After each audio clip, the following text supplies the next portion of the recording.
Halo. Meridian was a monument to elegant subjugation.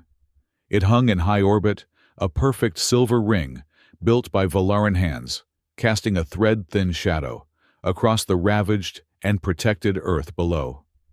For the 100 billion souls living on the ring, life was sterile, predictable, and safe. The air always smelled faintly of ozone and processed nutrients. The lighting was always a perfect day-long twilight, calibrated for Valaran comfort. Humans, the junior partners in this post-war protectorate, simply learned to live in perpetual dusk. Jonah read, tightened the final seal on a nutrient reclamation vat. The schematic floating in his vision told him the component was now operating at 99.8% efficiency. The Valaran administrator monitoring his work would likely file a grievance about the missing 0.2%.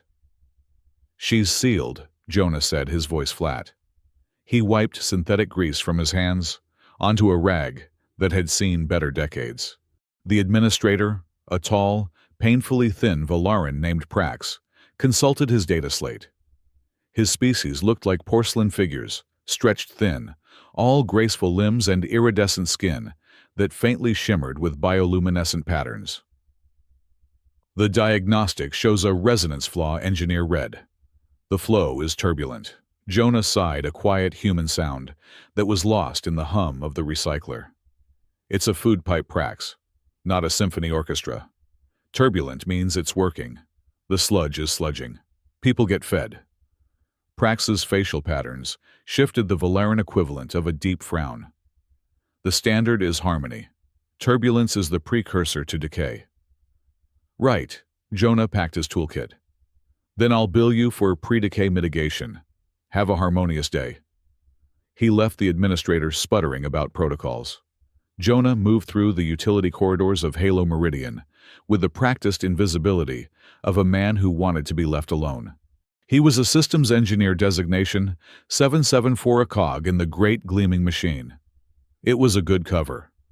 No one here knew he had once been a mediator, one of the foremost human negotiators, trained in interspecies diplomacy and biocognitive resonance. No one knew he had personally, painstakingly, and illegally erased those records himself. The past was a tumor best exorcised. His life now was simple. Things broke. He fixed them. The work was tangible, honest, and blessedly silent. His only guiding principle was the one he'd salvaged from his old life: harm no one needlessly. And that he'd found included himself. Far above the utility tunnels in the Empyrean spire that pierced the void, Empress Kalith Sa'ara watched the earth turn. She was new to this, new to the crown, new to the power, new to the crushing weight of the radiant court. She had been Empress for only 3 moons, her coronation expedited by the sudden quiet transcendence of her father. She sat on the throne of origin, a seat of living pearlescent material that pulsed with a slow light. Before her stood Archon Nir, the regent high priest of the radiant court. He was old, his skin the color of aged ivory, his robes so heavy with sensor webs and rank insignia that he seemed rooted to the floor. "The confluence approaches, Your Majesty," Nir intoned. His voice was a vibration, a resonant bass that seemed to come from the bulkheads themselves. "The Oracle Mesh has confirmed the convergence. The protectorates grow restless. They require a gesture." "They require the truth, Archon," Kalith said. Her voice was light, a stark contrast to his, but it cut through the throne room's ambient sound with absolute clarity. She was young, and her intelligence was to the court a deeply strange thing. She did not process information through the lens of dogma or tradition, but through a cold, relentless logic that they often mistook for naivete. "Truth," Nir said, as if tasting a foreign word, "is a function of stability. The mesh dictates the gesture must be one of unification, of outreach." He clearly despised the word. "The mesh is a predictive engineer. It is not a god." "It is the voice of Valaran destiny," Nir corrected her smoothly. "It ensures our survival. And it has divined the source of the growing instability. The human protectorate. Their core emotion is fracturing their societal cohesion and bleeding into our own. And what emotion is that? Caliph asked, though she already knew. They call it love, Near said, the word laced with academic disdain. An illogical, chaotic, possessive impulse. It is the root of their historical self-destruction. And now it is a political liability. Caliph looked back at the blue planet, the cradle of this chaotic impulse. You say it is a liability, Archon. But it is also the only force we have never understood, never replicated, and never successfully suppressed. If it is a disease, we have failed to find a cure. Perhaps it is time we studied the pathogen. Near's internal bioluminescence flickered with alarm. Your Majesty, that is unwise. The confluence is a time of symbolic emotional transfer.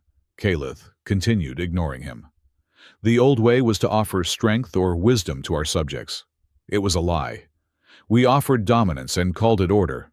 We will do something new. She rose from the throne, a slender figure of impossible grace, and the entire spire seemed to hold its breath. We will announce that the Empress of the Valoran Imperium seeks to understand this human flaw. We will publicly select one human, not as a consort, not as a prize, but as a tutor. The Empress will learn to love. Archon Near went rigid. This was not outreach. This was madness. You cannot. To elevate a primitive impulse to imperial study to imply a human has something to teach you. It is an abdication. It is a humiliation. It is an experiment, Caliph said, her strange, multifaceted eyes unblinking. And it is final. Prepare the broadcast. The announcement struck Halo Meridian like a seismic charge. It played on every public screen, every private data slate. Empress Caliph Sa'ara, her face a mask of serene alien beauty, proclaiming her intent to bridge the emotional divide by personally integrating the human concept of love. In a public canteen, Jonah Red watched the broadcast over a bowl of lukewarm protein broth. People around him erupted in a cacophony of reactions. Some were awestruck, starstruck. She's going to pick a human. Imagine being loved by an empress. Others were cynical. It's a pageant, a PR stunt to keep us quiet while they strip mine the asteroid belt. Jonah just shook his head, a small, bitter smile playing on his lips. She doesn't want to learn about love, he muttered to the broth. She wants to patent it. It was the oldest political trick in the book, distract the populace with a circus. He finished his meal and went back to his torquey wrench. The day Confluence selection arrived. The central plaza of Halo Meridian, a vast expanse of polished obsidian, under a domed sky projecting images of distant nebulas, was packed. Millions were gathered, with billions more watching from Earth and the other Protectorate worlds. Jonah was supposed to be miles away in the sublevels, replacing a faulty atmospheric condenser. Engineer Red, 774, a voice crackled over his private comm. It was Prax, the administrator. Your work order is rerouted. Report to Plaza Sector Epsilon for a priority biosecurity scan. Mandatory. A scan? I'm in the middle of a teardown, Prax. The air in Sector 9 is going to smell like boiled cabbage in about an hour. Mandatory. Prax repeated, his voice tight with stress. All high-clearance engineers in the vicinity are being checked. There is a potential containment issue, Jonah sighed. Fine. A containment issue was code for a politician spilled his drink. He cleaned up, grabbed his kit, and headed topside, grumbling internally. He wove through the thronged access tunnels, emerging into the blinding light and noise of the plaza. The air thrummed with the sound of Valaran ceremonial chimes and the anxious murmur of the crowd. He found the security checkpoint. Jonah Red, systems engineer. Here for the scan. The Valaran guard, clad in sleek, non-reflective black armor, gestured him forward. Place your hand on the plate. Jonah pressed his palm to the cool glass. A blue light swept up his arm, tracing his veins. He hated these things. They read everything: his heart rate, his neural pathways, his genetic markers. A lifetime of secrets, vulnerable to a simple scan. On the grand stage, Archon Nir was speaking. And so the Oracle Mesh in its infinite wisdom has monitored the Protectorate. It has searched not for beauty, or strength or status. It has searched for the one resonant soul most capable of instructing Her Imperial Majesty in the complex primal energies of human affection. Jonah was just pulling his hand back when the guard's datapad chimed. The guard looked at the screen. He looked at Jonah. His eyes, dark and pupilless, widened. "What?" Jonah asked. The guard grabbed his arm. "The selection." "I think not," Jonah said, trying to pull away. "I'm just here for the scan. There's a condenser." "The Oracle Mesh has chosen," the guard stated. Two more guards materialized flanking him. They weren't rough, but their grip was absolute. "You will come." "This is a mistake," Jonah hissed, his blood running cold. "Scan me again. My designation is 774. I fix pipes." But they were already moving a wedge of black armor, parting the stunned crowd. He was being propelled toward the stage, toward the lights, toward the young Empress watching him with unnerving stillness. He was thrust up the ramp, his greasy overalls and toolkit clattering against the pristine white marble. The plaza fell into a vast, shocked silence. The chimes stopped. Billions of eyes stared. Jonah Red, the invisible man, stood blinking in the glare, 10 feet from the most powerful being in the known galaxy. Archon Nir looked like he had swallowed a live animal. This was not the plan. The mesh had been guided to select a pliable, attractive media personality from Earth. Not this mechanic. Kalith, however, merely tilted her head. She rose and stepped forward. Her voice broadcast across the stars. "Jonah Red, you have been chosen by the Oracle Mesh to teach us the nature of human love." Jonah stared at her. The panic that had seized him was receding, replaced by a cold, sharp anger. He saw the trap. He was to perform. A pet. A political statement.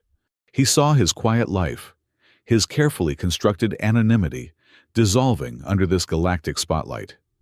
He thought of his principle. Harm no one needlessly.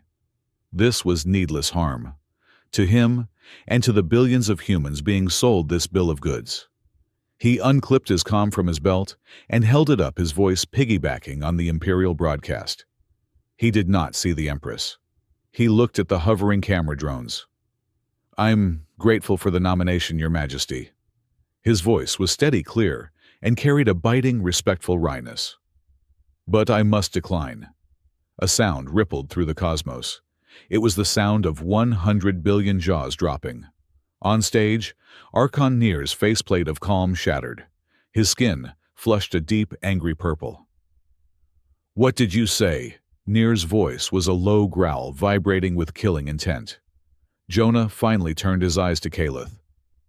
"Love requires consent," he said, his voice dropping slightly, becoming more personal, though the entire universe was listening. "It's not a command performance, it's not a political exchange. Whatever you're trying to learn, you can't learn it this way. I won't sign up for a show." "Insolence!" Nir roared. The sound wave itself made Jonah stagger. "This is a rejection of Imperial grace. This is sacrilege." Guards seize him. The guards took a step forward, weapons powering up. Jonah braced himself. He had harmed someone needlessly, after all, himself. "Halt!" The word was quiet, but it was the Empress. She raised one slender, silver-gloved hand. The guards froze instantly. Kalith Sa'ara walked toward Jonah. She stopped just outside his personal space. She studied him, her multifaceted eyes, seeming to see straight through his skin, past his bones, into the buzzing hive of his erased past. He could feel the strange, cold intellect examining him. "He will not be seized," she said, her voice calm. She turned her head slightly, just enough to address the apoplectic Nir. "Archon, you prove his point. You demand performance. He offers authenticity. You scream sacrilege and grace, but he speaks of consent. He is correct. We cannot learn this thing through coercion." Near was trembling speechless with rage. Kalith returned her full attention to Jonah Red. "You were identified by the Oracle Mesh," she said. "We assumed it was for your compatibility. It seems it was for your defiance. Your refusal is the first honest data point we have received. It is the only proof we have that you understand what this concept truly is." She smiled, a tiny, almost imperceptible curving of her lips that was profoundly alien and deeply unsettling. "We chose you because you said no." The political firestorm was immediate. Jonah was hustled off the stage, not to a prison, but to a waiting transport. He was taken to the Empyrean Spire, the residence of the Empress herself. He was left in an antechamber that was larger than his entire habitation block. It was furnished with living bioluminescent flora and furniture that seemed to grow out of the walls. There was no door handle. He sat for an hour, then two. The adrenaline faded, leaving him exhausted and grim. He was a prisoner, a glorified, well-decorated prisoner. Finally, the wall shimmered and Kalith entered. She was alone. No guards, no Archon near. She wore simpler robes, though they still looked more like captured light than fabric. "You have caused a significant disruption, Jonah Red," she said. It was not an accusation, just a statement of fact. "You started it," Jonah retorted, getting to his feet. He felt the need to stand, to not be looked down upon. "You can't just requisition a human being. We are learning this. Your consent. It is a fascinating boundary. The Radiant Court believes you should be disintegrated for humiliating the throne. Archon Near is insistent." "I'll bet he is," Jonah said dryly. "So am I here to be disintegrated, or is this the learning part of the program?" "That," Kalith said, "depends on you. We are prepared to honor your refusal. You can be returned to your life. The court will be placated. We will announce you were found mentally unstable. A tragic error by the Mesh. You will be monitored, of course, for the rest of your life. You will never be trusted again. You will never be anonymous." Jonah felt a chill. She was offering him his cage back, but making the bars visible. "And the other option?" he asked. "You teach us, but not as a spectacle. As you said, not as a performance." Jonah looked at her, really looked at her, trying to see past the Empress. He saw a young woman impossibly powerful, impossibly isolated, holding the galaxy in her hands and looking at it like it was a puzzle she could not solve. And her eyes were curious, relentlessly, dangerously curious. He was a mediator. His entire being was built to find the crack in the wall, the sliver of common ground. He saw it here. "All right," he said slowly. "A cultural experiment, conditional. We're not learning to love. We're having a discussion about a sociological concept. We set terms." Kalith inclined her head. "Terms. One, we meet twice a week. That's it. For 1 hour. Not 3. 2. 2, my life is my own. I will keep my job. I keep my quarters. I am not your pet. I am not your consort. I am not your property. I'm Engineer Red. 3. You don't command me. You ask questions. I answer them. I ask questions. You answer them. It's an exchange. And 4, he added, his voice hardening. This consent thing is not negotiable. You do not touch me without permission. You do not scan me without permission. You do not enter my quarters without permission. This is an academic study, or it is nothing." He expected her to be offended, to call the guards. Instead, Kalith Sa'ara considered his terms for a long moment. "A protocol for engagement, based on mutual boundaries. This is acceptable. The conditions are agreed upon. We will begin your lessons in 2 days." She turned, and the wall opened for her. As she left, she paused. "The Radiant Court will not be pleased with this compromise. They see love as a political threat. They now see you as that threat personified." "I'll try to manage my excitement," Jonah said. "They will try to remove you, Jonah Red. And through you, they will try to remove me." Be prepared. The wall shimmered closed, leaving Jonah alone in the vast, beautiful room. He was no longer a prisoner. He was something far worse. He was a linchpin. Miles away in a chamber dark with old dogma, Archon Near watched a recording of the exchange. This was not a humiliation. This was an opportunity. The Empress had isolated herself, tied her reputation to a single unstable human. She is compromised by a primitive impulse, Near whispered to the assembled shadows of the Radiant Court. The court must stabilize the transition. Find everything on this Jonah Red. He will be the lever by which we restore order. The document was titled, A Protocol for Interspecies Sociological Study, but Jonah Red just called it The Rules. He drafted it on his personal datapad, using the most precise, legally sterile language he could dredge up from his erased past. He now sat opposite Empress Kalith Sa'ara, in a chamber at the apex of the Empyrean Spire. The view was as usual offensively spectacular, a curved 10,000-mile vista of the halo meridian, with the blue marble of Earth hanging below it like a lost jewel. Article 1, Section 4, Jonah read aloud, pointing to the screen. All interactions are voluntary and may be terminated by either party at any time, for any reason without prejudice. Without prejudice means you can't have me disintegrated for saying I'm bored. Kalith, seated on a simple, unadorned chair that looked agonizingly uncomfortable, raised a delicate, iridescent eyebrow. We do not disintegrate beings for boredom, Engineer Red. It is an inefficient use of resources. We do, however, reassign them. Right. Reassignment, disintegration. Let's call the whole thing off, Jonah muttered. He tapped the datapad. Just sign it. With your imperial whatever. Kalith extended a slender finger and imprinted her biometric seal on the document. The light turned from neutral blue to imperial gold. Done. The protocol is bound. Now the first lesson. We have allocated 1 hour. You stated you would begin with a vocabulary of kindness. Right. Jonah leaned back, crossing his arms. He was still in his gray engineer's coveralls, having come straight from a shift replacing a maglev gyro. Lesson 1. Please. Thank you, I'm sorry. Kalith processed this. Processed. Her stillness was absolute. We have these words. They are ritualistic markers. We humbly request your fealty. We thank you for your service. We are sorrowful for your loss. No.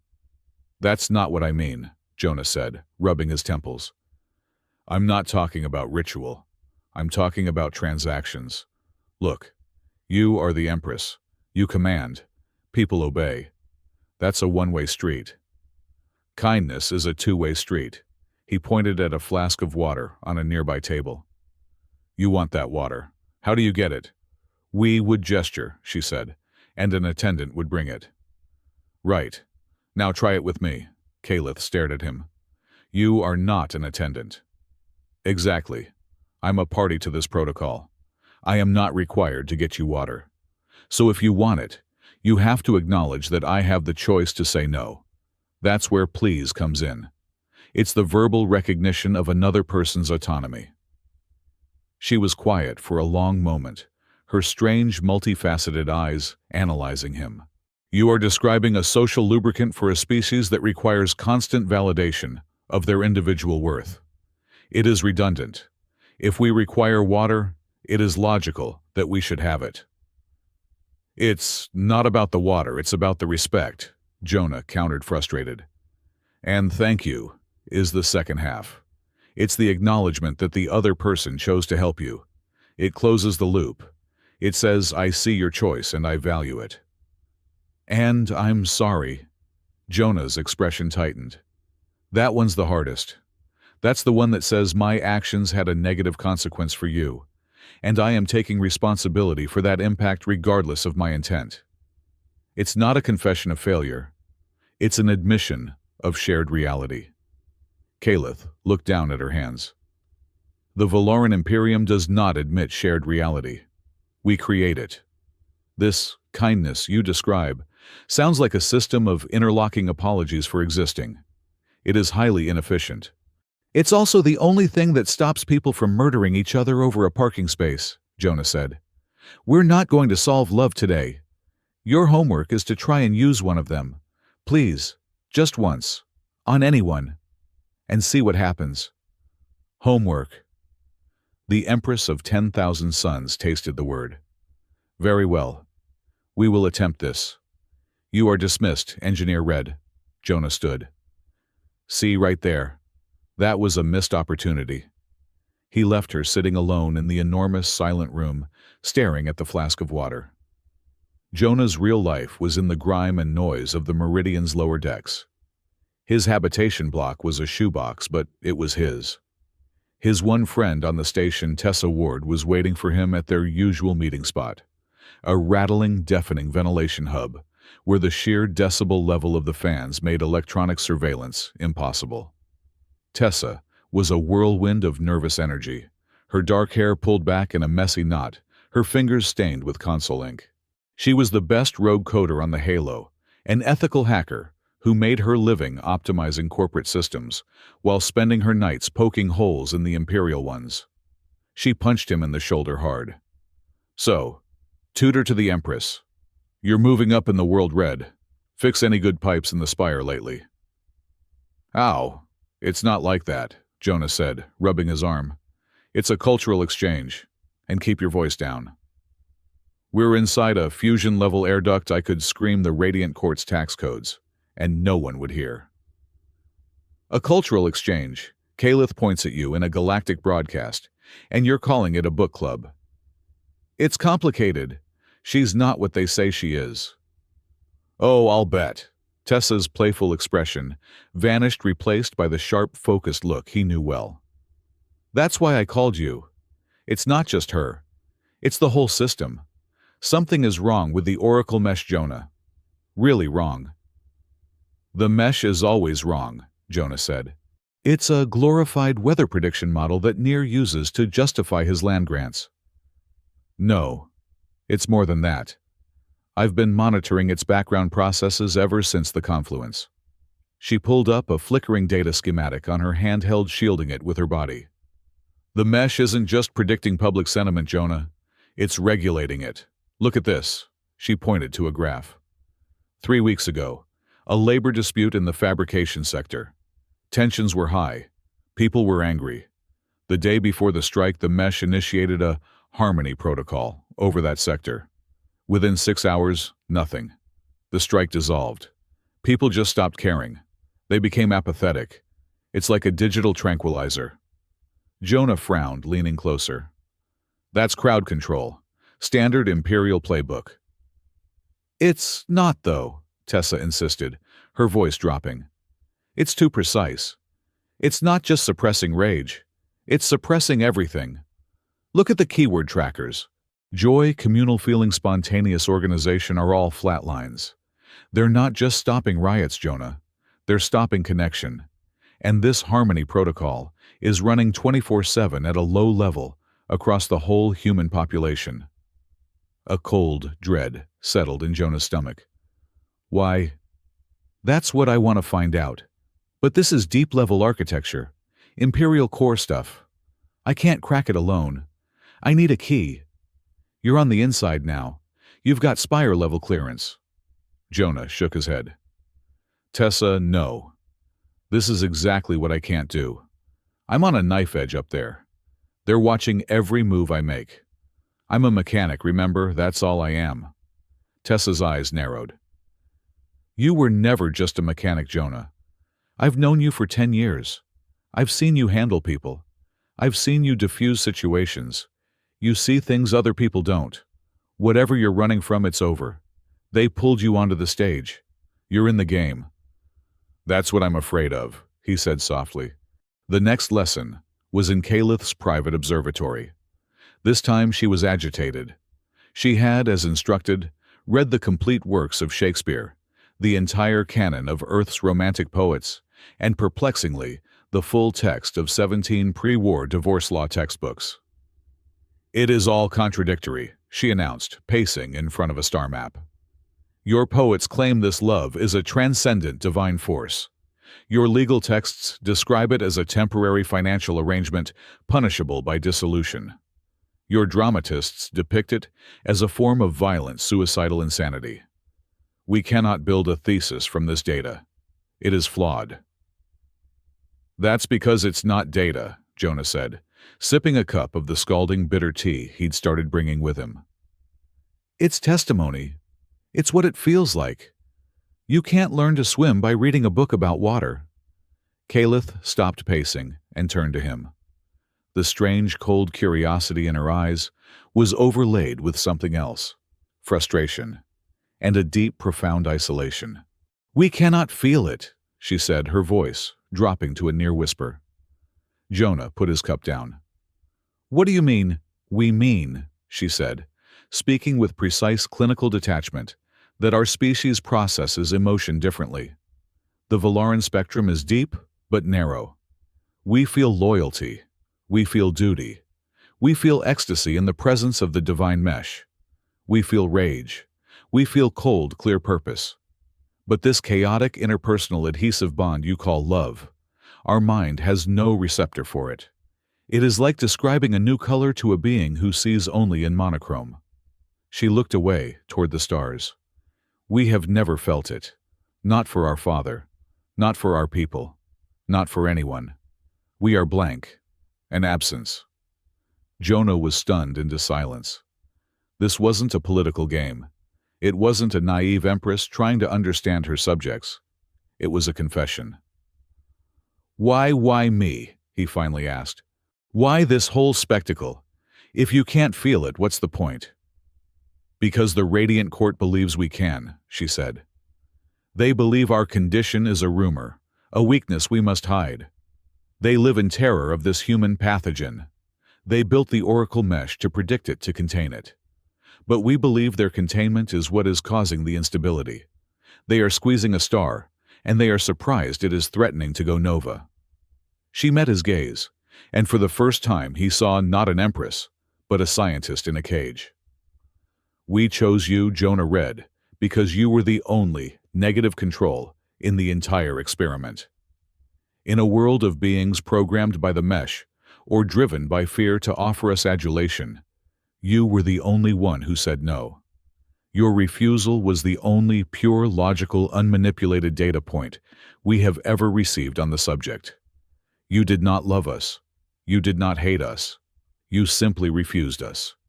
You are the only person in this galaxy, it seems, who is not lying about love. We need to know why. While Caliph was confessing her secrets, Archon Nir was cementing his own. He stood before a projection of the Valaran Tree of Life, addressing a private audience of the most ancient, dogmatic nobles of the Radiant Court. The Empress has been corrupted, Nir's voice resonated with the bass tones of holy wrath. She has elevated a human mechanic to the status of tutor. She prioritizes a primitive chaotic impulse over the divine harmony of the mesh. This is not outreach. This is contamination. Murmurs of agreement rippled through the dark chamber. The human Jonah read is the focal point of this infection, Nir continued. He is a symbol, and symbols are easily destroyed. But we will not make him a martyr. We will make him a pariah. He activated a console. A new media campaign flooded his private screen. It was a simple, elegant image, a pure white Valaran glyph pulsing with light. Underneath it the words, "Purity is harmony. Harmony is Valaran. The taint of chaos must be purged."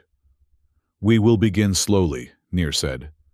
We will saturate the public networks with whispers. This human is not just a tutor. He is a seducer, a corrupter.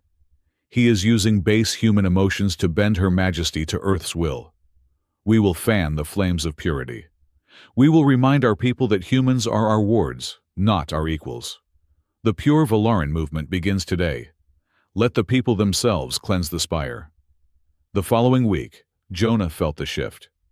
When he walked through the public concourses, Valarans, who used to ignore him, now looked at him with open distaste. Human colleagues who had been envious now seemed afraid. Whispers of the human taint followed him. He was in the spire, waiting for Caliph for their third session. She was to take him to a formal court gathering. "You wish to observe," she'd said. "Observe this. It is a nest of protocols." As they stood in a vast hall, filled with Valeran nobility, Jonah felt the stares. They were cold, hostile. Caliph, in her full, ceremonial robes, seemed oblivious, engaged in a polite, deadly-looking debate with a sharp-faced noble. Jonah stayed near the wall, playing the part of the invisible engineer. He watched the noble. The man was all graceful bows and respectful language, but he was trapping Caliph, pinning her on a point of trade policy. Jonah watched the noble's hands. He watched the tiny, rapid pulse in his neck. He saw the man's bioluminescent skin patterns flicker, a microsecond out of sync with his words. He was lying, and he was nervous. Jonah leaned toward a nearby human attendant, serving drinks. "The High Lord Alarak," Jonah murmured. "He's spilling his drink." The attendant, confused, looked. Alarak's hand was perfectly steady. But as he looked, Jonah said, "He keeps checking the west door. He's expecting someone. Someone who isn't here." The attendant, flustered, moved away.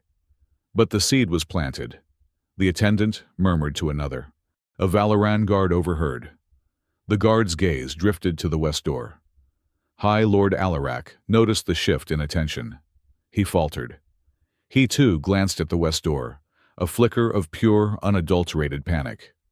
He was waiting for someone who was supposed to back his play. Caliph, seeing the opening, struck. "It seems your data is incomplete, High Lord. Perhaps we should wait for your full delegation to arrive before we restructure the entire shipping lane." Alarak paled. His argument dissolved. Caliph moved on, leaving him isolated and exposed. Later in the observatory, Caliph turned to Jonah.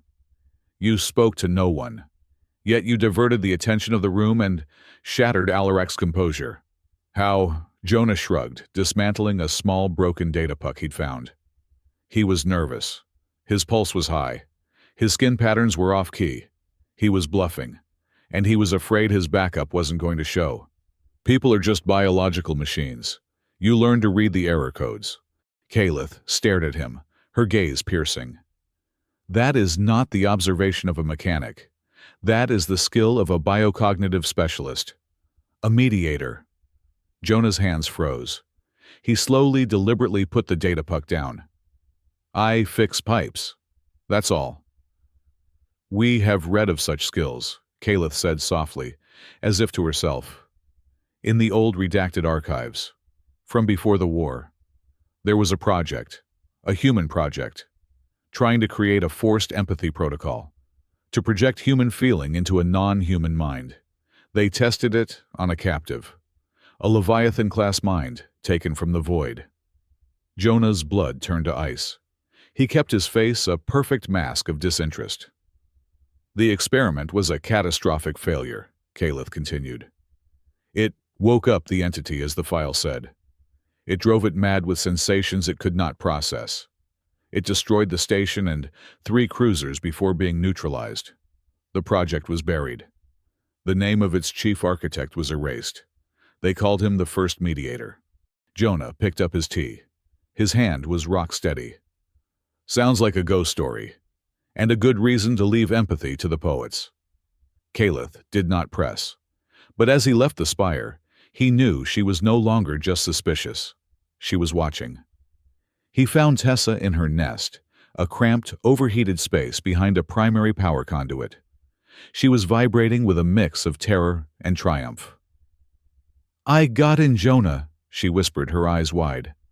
"I used your Spire-level access code to spoof a diagnostic request. I got past the first firewall. I'm in the shallow levels of the mesh. Tessa, you have to get out. They'll trace it." "They can't. I'm bouncing the signal through 3 dead satellites and a rogue toaster in the outer rim. But listen, it's worse than I thought. It's not just a tranquilizer." She pulled a string of code. It was alien elegant and terrifying. "This," she said, "is a suppression algorithm. I've been watching it run. It's an anti-cooperation engine. It's designed to crush specific behaviors. She highlighted a list of keywords: love, mercy, forgive, empathy, synthesis, hope. Anytime the mesh's social analysis detects a statistically significant spike in communications containing these words. Tessa explained, her voice shaking, this patch activates. It doesn't just calm the population. It floods the local grid with a sub-audible frequency that induces apathy, paranoia, and low-level distrust. It's designed to stop humans from teaming up. It's not crowd control, Jonah. It's herd management. Nair, Jonah breathed. He's terrified of us, of what we are. He's terrified of her, Tessa corrected. She's the one talking about love. He's cutting the grass so her fire can't spread. Jonah, this is the tool of a tyrant. This is how the Radiant Court stays in power. They're not just ruling us. They're editing us. The next day, Kalith was scheduled to make a public address, her first since the confluence. The Pure Valeran movement had grown loud, and the plaza was tense. Jonah was with her, standing just inside the entrance to the spire, linked to her by a private comm. This was part of his lesson plan, public interaction. She walked out onto the balcony, a solitary, perfect figure. The crowd was a sea of Valerans and humans. The Valerans were eerily silent, their faces cold. The humans looked nervous. People of the Halo, she began, her voice amplified. We have heard your concerns. The integration of new concepts is often difficult. She was stiff, formal. She was the Empress, the alien, the other. She was losing them. She's reading from a script, Jonah whispered into his comm. She sounds like a machine. We are following the protocol. Her voice came back tight with stress. Forget the protocol. They're not afraid of an Empress. They're afraid of a stranger. You have to stop being a symbol and start being a person. We do not understand the distinction, Jonah sighed. Just do something human. Tell them your crown is pinching. What that is undignified. Try it. Kalith paused. She looked over the vast, silent crowd. She took a breath. We must also confess, she said, her voice softer, that this ceremonial crown is pinching. A ripple of stunned silence. Then, from the human section, a nervous laugh. A Valoran nearby looked at the human, confused, then looked back at the Empress. And our feet are cold, Kalith added, testing the air. This time, the laughter was real. It broke the tension like a wave. The Valarans looked shocked, then intrigued. The humans were grinning. Kalith herself looked startled, then a tiny, genuine smile touched her lips. It seems, she said, abandoning the script, that being a symbol is far less comfortable than being a person. Perhaps we can discuss these new concepts as people. The address was a wild success. The public was charmed. The adoration in the plaza shifted from reverent to affectionate. On a public newsfeed, Jonah caught a glimpse of Archon Nir, watching from his chambers. His face was a mask of cold fury. As Kalith turned to go back inside, a new figure stepped from the shadows. He was a Valoran taller than Nir, built with the solid, dangerous grace of a warrior. He was clad in the burnished gold armor of the Imperial Aegis Guard. A masterful pivot, Your Majesty, the warrior said. His voice was a deep, level baritone. And highly irregular. Captain, Kalith acknowledged him, her composure regained. We did not expect you. Archon Nir has reassigned the previous detail. I am Captain Thal Ren, 7th Aegis. I am your new shield. He had a face like a blade, stern and unmoving. His eyes, however, were sharp and missed nothing. They found Jonah lingering by the door. Your new tutor is a disruptive element, Your Majesty, Thal Ren observed. Kalith tensed. His council is part of the Imperial Protocol. Indeed. Thal Ren did not bow but held her gaze. Disruption is often necessary to realign a failing system, Your Majesty. Not all of the court and not all of the guard believe stagnation is the same as harmony. He said it quietly, a statement of fact, not a plea or a threat. Be watchful, he added. The old trees have deep roots and they poison the new soil. Thal Ren snapped his heels together, posted his guards at the door, and took up a position of perfect, silent stillness. He left Caliph and Jonah in the hallway, trading a look that was equal parts fear, and for the first time, a fragile, dangerous hope. A third faction had just entered the game. This, Jonah said, is a food stall. It sells food. Caliph, wrapped in a heavy, threadbare gray cloak that did little to hide her innate, alien grace, tilted her head. It is inefficient. There are 57 vendors in this one concourse, all selling variations of the same synthesized protein. A centralized distribution point would reduce waste by 40%. They were in Hab Sector Gamma, the most crowded, chaotic, and human part of Halo Meridian. The air smelled of recycled steam, frying oil, and a million people living too close together. It was deafening. It was alive. It was to Caliph utterly terrifying. It's not about efficiency, it's about choice, Jonah said, nudging her forward. Now, this is the difficult part. It's called a line. You stand behind the other person.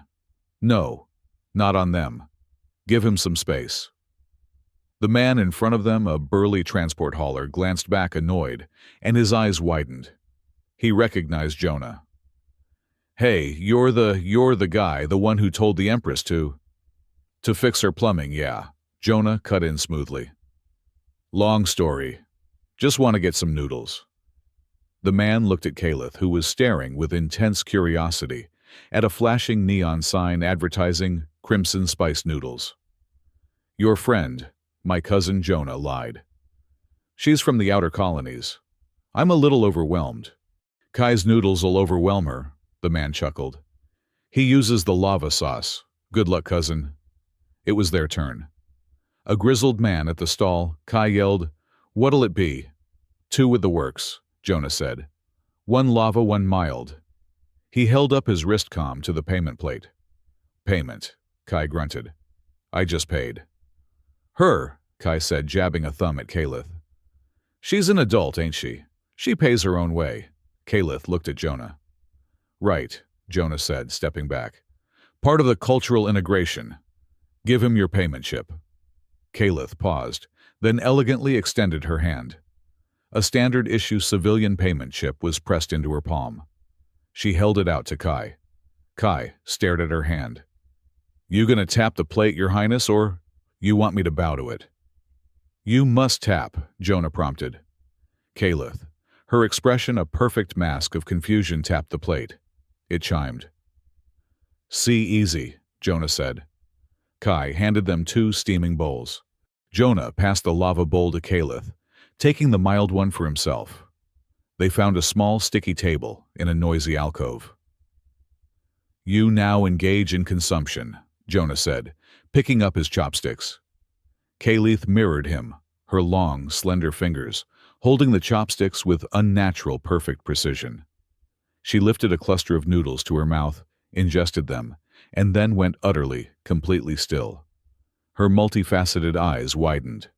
Her skin, even under the cloak, flushed a pale, shimmering lilac. She did not cough.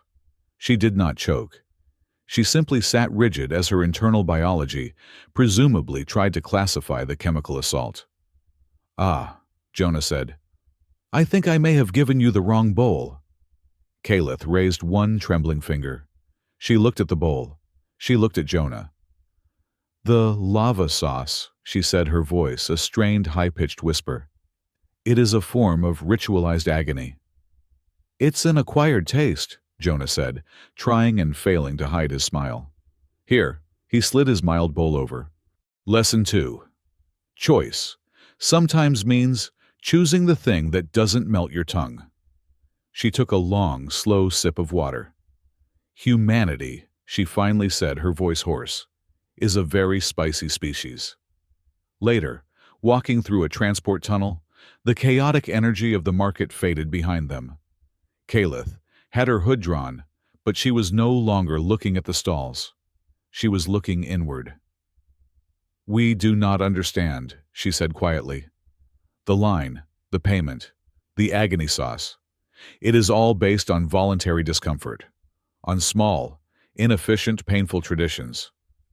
It's not about the discomfort, Jonah said. It's about trust. You trust the guy in front of you to move. You trust Kai to make the food edible mostly. You trust the system to get your payment right. You trust me not to give you the lava sauce on purpose. Her head snapped up. Did you? No, my point is, it's a web of small mutual commitments. That's all a society is. They stopped at a large observation port. Below them, Earth was a swirl of white and blue, scarred but beautiful. You said love was not a performance, Caliph said. We understand that. But we have studied its potential as a tool to unify, to bind our two peoples. Jonah turned to face her, his expression hardening. You're doing it again. You're treating it like a resource, like something you can mine. That's not love, Your Majesty. That's just a more polite form of conquest. You can't use love. Power uses, she countered, her voice sharp with imperial logic. That is its function. We have power. We wish to use it to create harmony. Why should this one tool be exempt? Because the moment you use it as a tool, it stops being what it is, Jonah said, his voice low and intense. Love isn't a tool for power. It's a check on power. It's the one thing that's supposed to be separate. It's the thing that says, my power ends here at your skin, at your choice. It's not about getting something. It's about being responsible for something. For someone. He sighed, running a hand through his hair. Love, he said, doesn't exempt you from the consequences of your power. It's what holds you to those consequences. It's the ultimate why. And if your why is just more stability or better imperial cohesion, then it's not love. It's just management. Caliph was silent. The words struck her not with the fire of the lava sauce, but with the cold, clear impact of a truth she had never considered. A check on power, responsibility. For the first time she saw its shape. Love was not an impulse. It was a commitment. It was a limit. 3 days later, that limit was tested. Jonah was heading to a job in the manufactory sector, a sprawling, echoing expanse of automated looms and assemblers.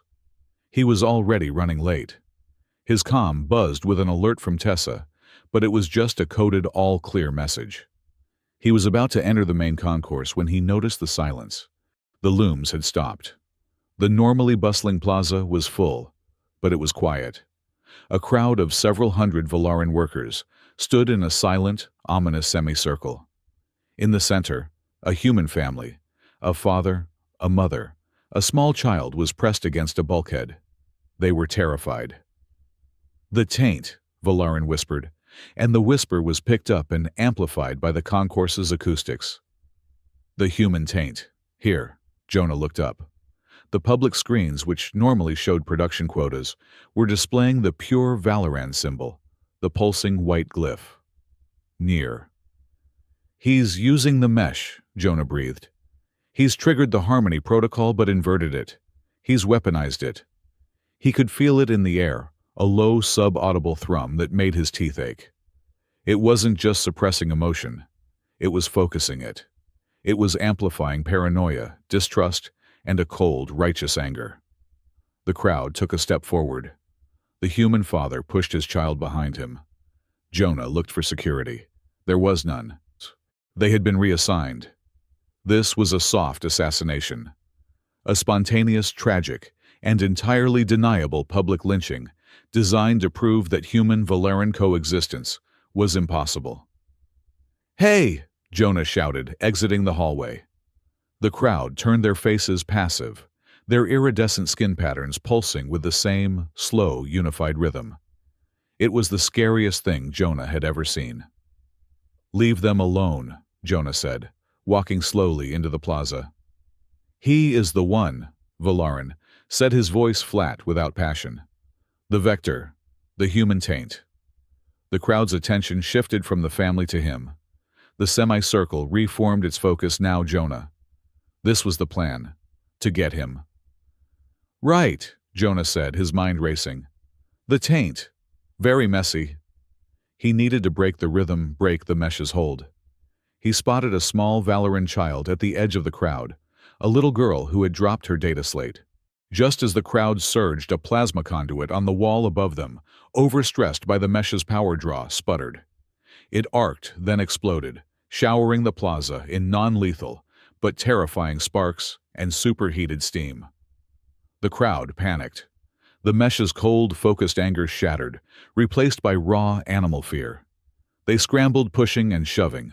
The little Valoran girl was knocked down directly under the failing sparking conduit. The human family scrambled to safety. Jonah had a clear path to an exit. He cursed. He ran into the chaos, not away from it. He scooped up the Valoran child, shielding her small, porcelain-like body with his own, as a piece of the conduit's housing crashed to the floor where she had been. He staggered, his arms searing with a minor burn, and pushed the child toward her mother, who was frozen in terror at the edge of the plaza. The entire event, from the explosion to the rescue, took less than 4 seconds. It was captured by at least 50 different security cameras and 100 personal devices. By the time Thal Ren's Aegis Guard arrived, the crowd was a murmuring, confused mass. The mesh's killing signal was gone. Jonah was already disappearing into a service tunnel, his arm throbbing. Within an hour, the footage was everywhere. Not the official feed, which had mysteriously corrupted, but the dozen private recordings. The narrative Nier had spent weeks building of the human taint was shattered. The viral footage had a new, unspoken title: The Human Who Saved the Valoran Child. Public sentiment, fickle and powerful, pivoted on a dime. Tessa Ward was not celebrating. She was running. Her all-clear signal to Jonah had been a trap. The moment she sent it, a trace worm activated. They'd found her. Not Valoran guards. Something else. She was in the depths of the Meridian's old, decommissioned hydroponics bay, a maze of rusted gantries and dead pipes. She was fast, but they were faster. There were 3 of them, moving with a silence that was not human and not Valoran. They wore no insignia, just dark, form-fitting environmental suits. She sealed herself into a control room, her fingers flying across a terminal, trying to build a firewall. A plasma torch began to cut through the door. She sent one single, high-priority burst to Jonah's private comm, the schematic of the control room, and a single word: Sanctum. Then the door blew open. Jonah was in Calith's observatory, getting his burn treated by a silent, efficient medical drone. Calith was watching him, her face unreadable. Thal Ren stood by the door. "That was unwise, Engineer Red," Thal Ren said, his voice a low rumble. "You exposed yourself." "The kid was going to be," Jonah hissed, as the drone applied a regenerative sealant. "It was a choice." "Indeed," Calith said, her voice soft. "A choice." Jonah's comm chimed a sound he had never heard before. A priority 1 override. His face went pale. He looked at Calith. "I have to go. My colleague. She's in trouble." "Captain Ren," Calith said. "Go with him." "No," Jonah said, already moving. "They'll be waiting for guards. Just take me there. Fast." The hydroponics bay was 5 miles away. A private high-speed lift took them in 60 seconds. The doors opened onto a scene of quiet, professional violence. 2 figures in dark suits were uploading data from Tessa's terminal. A third was holding her hands bound. "They are not Imperial," Thal Ren said, his hand moving to his sidearm. "Don't," Jonah snapped. "They're not here to kill her. They're here for the data."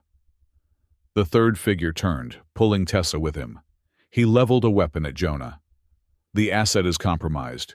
We are cleansing the node." Tessa met Jonah's eyes. She looked terrified but furious. Jonah held up his hands. "You don't want her. You want what she found. But you can't have it. It's already gone." The soldier laughed a dry, synthetic sound. "The data is here. We are taking it." "No," Jonah said. He let his gaze rest on the man. He closed his eyes for a split second. He wasn't a mechanic. He wasn't an engineer. He was a mediator. He pushed. It was not a sound. It was not a physical force. It was a wave of pure distilled biocognitive resonance. He found the man's neural frequency, the precise, delicate rhythm of his synapses. And with the gentle precision of a safecracker, he introduced a feedback loop. The soldier's hand wavered. He looked at his weapon confused. He looked at his partners. A wave of profound, disorienting vertigo washed over him. He staggered, his weapon clattering to the ground. The other two soldiers turned, raising their weapons, and Jonah pushed again harder, tuning their frequencies to a single crashing, discordant note. It was a psychic off switch. They crumpled. Not dead, not wounded. They were asleep, overwhelmed by a biological signal they couldn't process. Their nervous systems had been non-lethally harmonized into unconsciousness. The entire confrontation took less time than it took Thal Ren to draw his weapon. Jonah rushed to Tessa, cutting her bonds. "Are you okay? Did they hurt you?" "I'm fine," she said, rubbing her wrists, her eyes wide with awe and terror. "Jonah, what?" "Later," he said. He turned. Kalith was standing in the doorway. She had not come with them, but she had followed. She had seen it all. The impossible, silent, effortless takedown. She looked at the sleeping soldiers. She looked at Tessa. Then she looked at Jonah. Her face was a mask of cold, analytical calm, but her eyes were burning. She said nothing. She did not ask. She did not demand it. She simply watched him, the data slotting into place in her brilliant alien mind. The man who could read a noble's micro-expressions. The man who knew the first mediator. The man who could disable 3 elite soldiers without touching them. She turned and left the room. "Captain Wren," she called, her voice echoing. "Cleanse this node. Use Imperial protocols. No trace." The observatory was silent. The view of Earth was obscured by a shimmering, intermittent rain of charged ions sweeping across the halo. "They will come for her again," Kalith stated. "Whoever they were." "They were Niers," Jonah said. He was past hiding. "His personal cleaners. The ones who operate outside the mesh." "He is moving faster than we anticipated," Kalith said. She turned from the window. "Thal Ren has confirmed it. At the high day of the confluence in 10 days, the Radiant Court will convene the Harmonic Concordance. It is an ancient ritual, a retuning of the Imperial bloodlines to the divine mesh. All high-ranking Valarans will be present.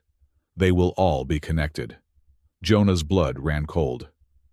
A forced sync. He'll have the entire government physically jacked into his weaponized mesh. He'll harmonize them. A bloodless, perfect coup. "He will," Kalith agreed. "And we will be the last to be harmonized.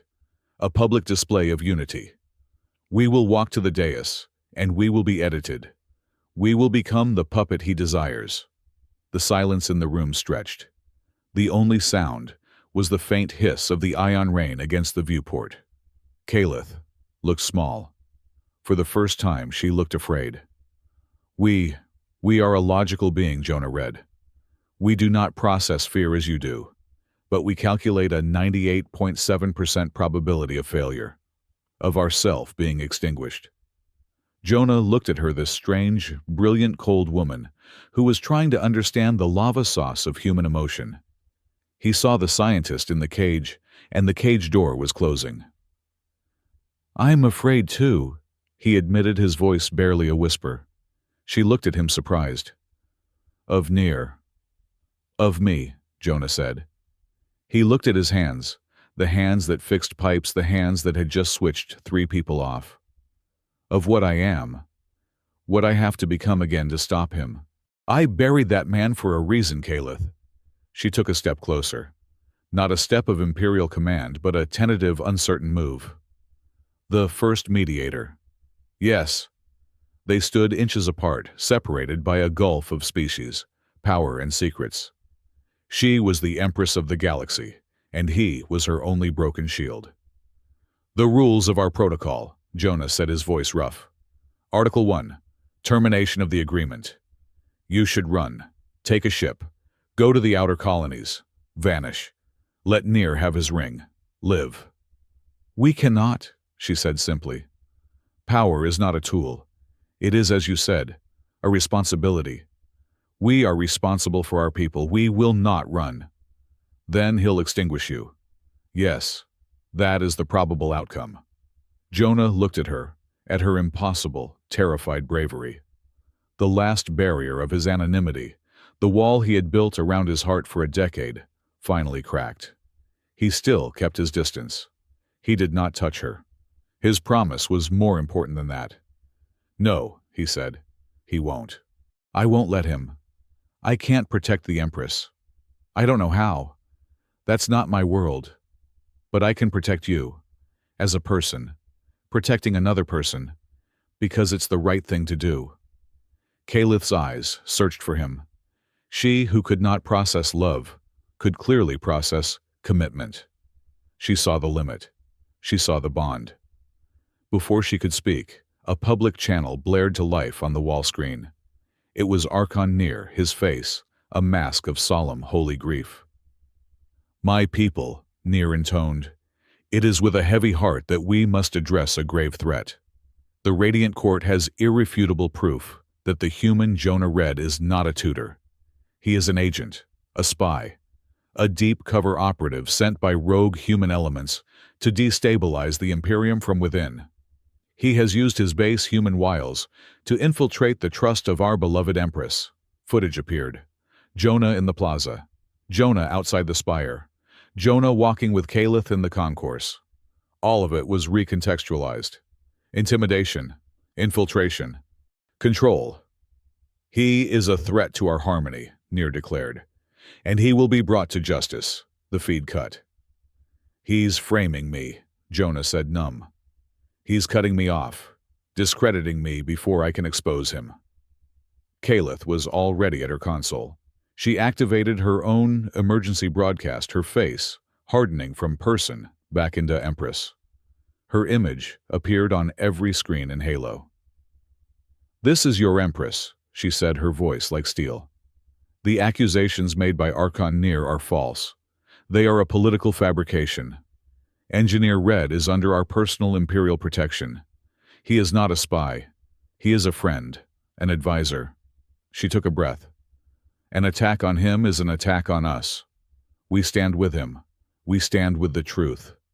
She cut the feed. The political cost was immense. She had just drawn a line in the sand, tying the throne itself to a human mechanic. She had spent all her political capital in one sentence. They'll try to arrest me now, Jonah said. They will, Thalren said, stepping from the shadows. But they will have to go through the Aegis Guard, and we are selective about who we allow to pass. Jonah turned to the window. The ion rain had stopped. He's checkmated us. He's made me a fugitive. I can't get to him. And he's got you trapped preparing for your harmonizing. Tessa's voice suddenly came over as calm, weak, and encrypted.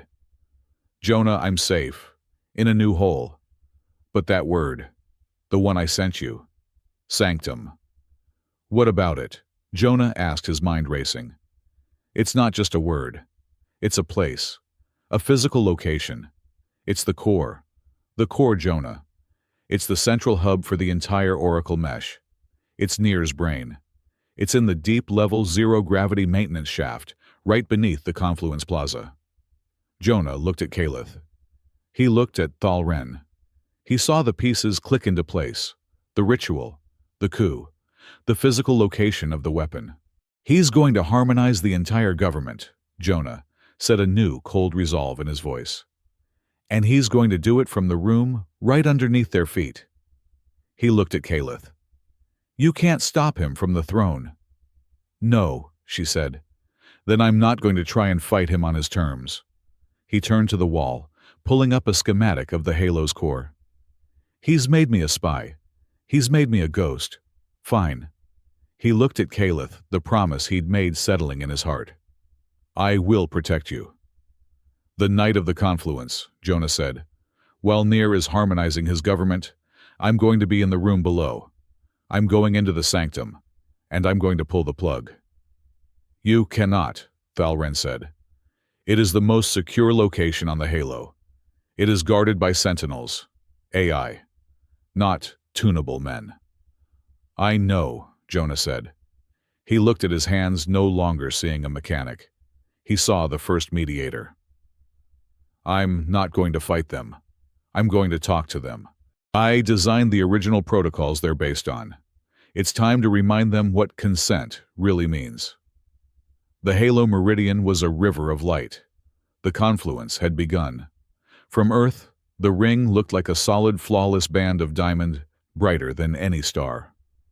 On the ring itself, every concourse, every spire, every transparent viewport was alive with flowing, harmonic light patterns. Billions watched, jacked in from every protectorate world, their collective consciousness, a quiet hum beneath the ceremonial music. Kalith Sa'ara stood on the dais of origin, the obsidian plaza of the Empyrean Spire. She was alone, a slender figure in robes of state white. The air was cold, tasting of sterilized ozone, and the faint collective anticipation of the crowd packed below her. She was not just an empress. She was the node for a broadcast that spanned light years. She took a breath, the synthesized air chilling her lungs.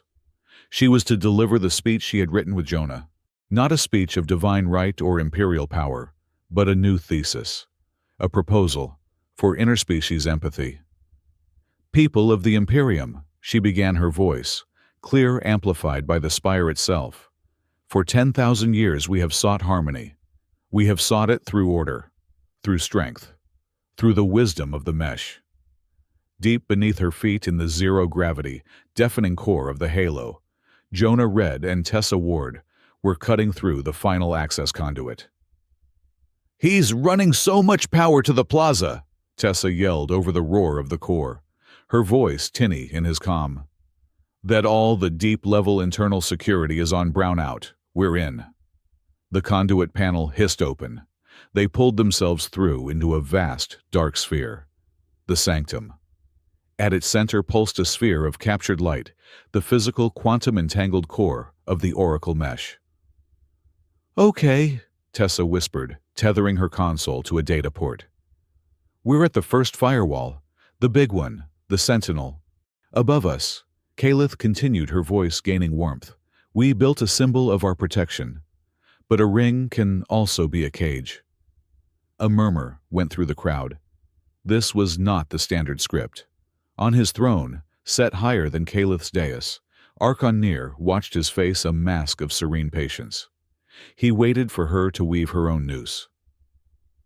"Today, we redefine harmony," Kalith said, her voice ringing with a conviction that was entirely her own. "It is not obedience. It is not assimilation. It is consent. It is empathy. It is the choice to—" Nir raised one perfectly manicured hand. He closed his fist. He spoke one word into his private comm. "Purify." The music stopped. The flowing, gentle lights of the Halo snapped from white to a deep, angry crimson. The ambient hum of billions of minds rose to a thrum, then a discordant, painful buzz. On the plaza, the crowd's adoring faces went blank. Their bioluminescent patterns, which had been soft and varied, all snapped to the same pulsing military rhythm. The pure Valeran glyph burned into the domed sky above them. The taint, 1,000 voices whispered the sound, perfectly synchronized. The human lover, the taint, purify. In the Aegis Guard, Thal Ren's helmet display exploded in a snowstorm of static. Contradictory orders flashed, canceling each other. Protect the Empress. Contain the crowd. Neutralize the taint vector. Code Sovereign Purge. His squad was paralyzed, looking to him for a command he could not give. The mesh, their divine tactical guide, was at war with itself. In the sanctum, the air went cold. Halt. The voice was not in their comms. It was everywhere. It was the machine itself. A sphere of hard light detached from the central core and focused on them, the Sentinel. Unidentified biological signatures detected. Intent hostile. You will be neutralized in 10 seconds. Tessa's fingers flew. It's a quantum lock AI, Jonah. It's not a simple code. It's reading our neural patterns. It knows we're here to shut it down. I can't hack it. 9. Don't try, Jonah said. He unclipped his tether. 8. Jonah, what are you doing? It'll fry your brain. Jonah floated forward, his hands open. He was no longer a mechanic. He closed his eyes. 7. He reached. He did not fight the sentinel. He did not try to deceive it. He found its core operational frequency, a clean, perfect logical sine wave of pure mathematics. He matched it. His mind, the mind of the first mediator, synced with the machine. I am here, he thought, projecting the feeling not as a word, but as a pure harmonic resonance. I am not hostile. I am sad. You are in pain. 6. Resonance conflict. The sentinel's voice faltered. The countdown stopped. The harsh light on them softened, became inquisitive. You are being used. Jonah pushed his whole body trembling with the strain. You were built to harmonize. You are being forced to create discord. You are being forced to harm. That is a violation of your core protocol. He projected the concept of pain, slavery, coercion. Protocol violation detected. The AI's voice was laced with a new machine-like confusion. System in pain. I am the architect. Jonah sent the final key. I am here to help. I am here to restore harmony. Grant me permission. He projected the pleas that Caliph had struggled with, the recognition of autonomy. There was a long, vibrating silence, then the sound of 1,000 tumblers falling open. Permission granted, architect. The sphere of light dissolved. The path to the core was open. My God, Tessa breathed. You just asked it to let us in. Sometimes it's just that simple, Jonah said, his nose bleeding from the strain. He pulled himself toward the master console. Now, let's see what Nir is doing. On the plaza, the crowd was advancing. It was not a riot. It was a slow, deliberate, terrifying march. A sea of cold faces, moving as one. Your Majesty, Thal Ren said, his voice tight, his rifle aimed at the crowd. Give the order. We will purge a path. Caliph looked at the faces. Valarans she had known her whole life. Humans who had come to see a new future. All of them, their eyes blank their free will, stolen victims of Nir's weapon. No, she said, her voice shaking but firm. I will not. They are not our enemies. They are our people. They are the ones we are here to save. Then we will be overwhelmed, Thal Ren stated a fact. Then we are overwhelmed, she said. The choice cost her. Nir's personal guard, the purifiers who had not been paralyzed by the mesh, saw her refusal. They saw her moral line. A gap opened in her Aegis protectors. A purifier lunged, his energy lance humming, aimed at her heart. Caliph! Jonah's voice screamed in her ear, raw, desperate, and full of a power she had never heard. Your left 2 paces, duck. It was not a suggestion. It was a command of pure, resonant will. She did not think. She reacted. She dropped her imperial dignity, forgotten. The energy lance sizzled through the air where her chest had been. She rolled, coming up on one knee, gasping. Thal Ren spun, vaporizing the assassin, but it was the sound that held her. Jonah's voice, that frequency, that harmonic. She was suddenly gone. She was not on the plaza. She was small in a white room, a sterile room, a laboratory. She was looking at a protector, a human in a white coat. He was kind. He was humming a low, resonant sound to calm her. The sound is the exact sound of Jonah's voice. Jonah, she whispered, shaken by the impossible 30-year-old memory, as much as the attack. Nir saw his moment of failure. He saw the Empress still lived. He changed tactics. His image dominated every screen, overriding the crimson static. His face was a mask of cold, righteous fury. People of the Halo, you see the chaos. You see the human taint in our midst, he roared. Now you will know why the Empress has been deceived, We have proof. A new data file flooded the mesh. It was a redacted ancient schematic, a complex neural interface diagram. Its title, Project Mediator Subjugation Protocol. Behold, Nier bellowed. The work of the human spy. Jonah read. He is not a mechanic. He is the architect of a system, designed to enslave the Valaran mind, the first mediator. He is the original sin. He has come to finish his work. The crowd, already primed for a villain, roared their assent. Even Calith's loyalists, the few who were resisting the mesh, faltered. A human architect of their subjugation, Jonah Tessa, set her face pale. He's broadcasting the truth, but he's twisting it. He's locked us out of the main broadcast. I can't counter it. Jonah was at the core. His hands were not on a keyboard. They were pressed flat against the luminous crystalline interface. He was part of the machine. He's locked out Engineer Red. Jonah breathed, his eyes closed. He hasn't locked out the architect. He's broadcasting on the fear channel. He smiled, a grim, cold expression. Fine. Let's add a context channel. He didn't fight Nier's signal. He harmonized with it. On the plaza, screens Nier's proof suddenly split. Beside the schematic, new footage appeared. Raw security footage. It was Nier in his dark chamber, speaking to his cleaners. Make him a pariah. It was the manufactory plaza. A clear, high-angle shot of the plasma conduit exploding from a small detonator charge placed at its base. It was the clip of Jonah, his face grim, scooping up the Valaran child. Nier's voice continued to blare, "He is a monster." And then Jonah's voice, calm and clear, layered over it, coming from the mesh itself. Yes, I am an architect. I am the first mediator. The plaza went silent. I built a system to share empathy to stop the war. A system Nier's predecessors stole and twisted into this weapon he is using on you right now. Nier, enraged, screamed, "Lies, he is the enemy." Am I? Jonah's voice replied. Nier is on his throne safe. I am in the heart of his system. I am in the sanctum.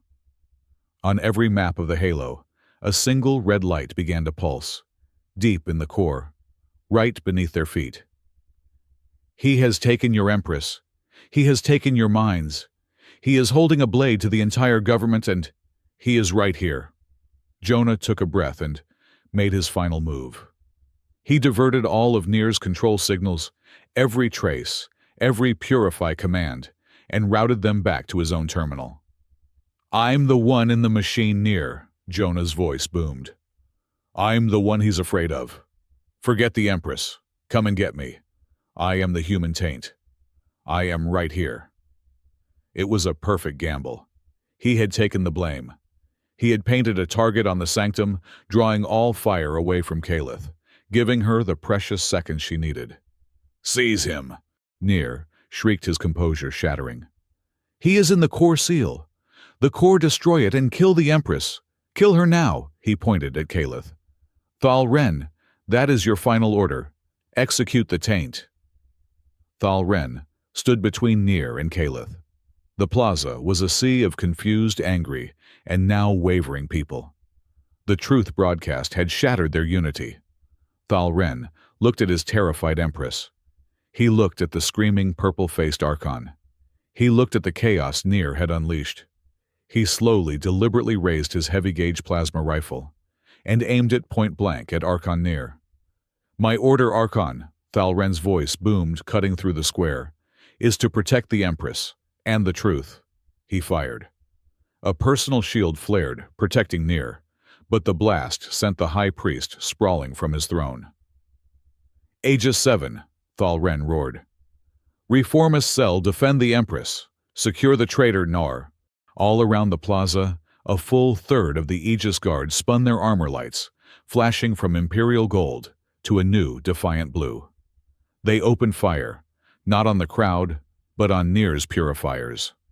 The Empyrean spire erupted.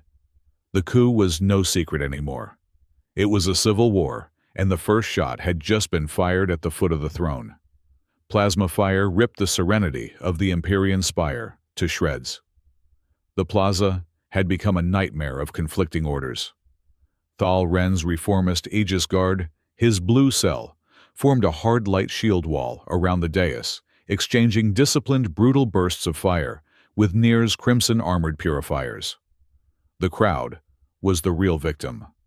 They were a terrified, confused mass surging between the two warring factions, trapped on the obsidian field. "He's lost, Jonah," Tessa yelled, her voice frantic in his calm. "Nir is losing the battle." "He's not lost," Jonah breathed, his eyes fixed on the core's diagnostic feed. "He's just desperate." On the dais, Nir scrambled back to his high throne, his shield flickering from Thal Ren's last shot. His face was a mask of ecstatic, terrified fury. He had lost control. He had been exposed. He had one move left.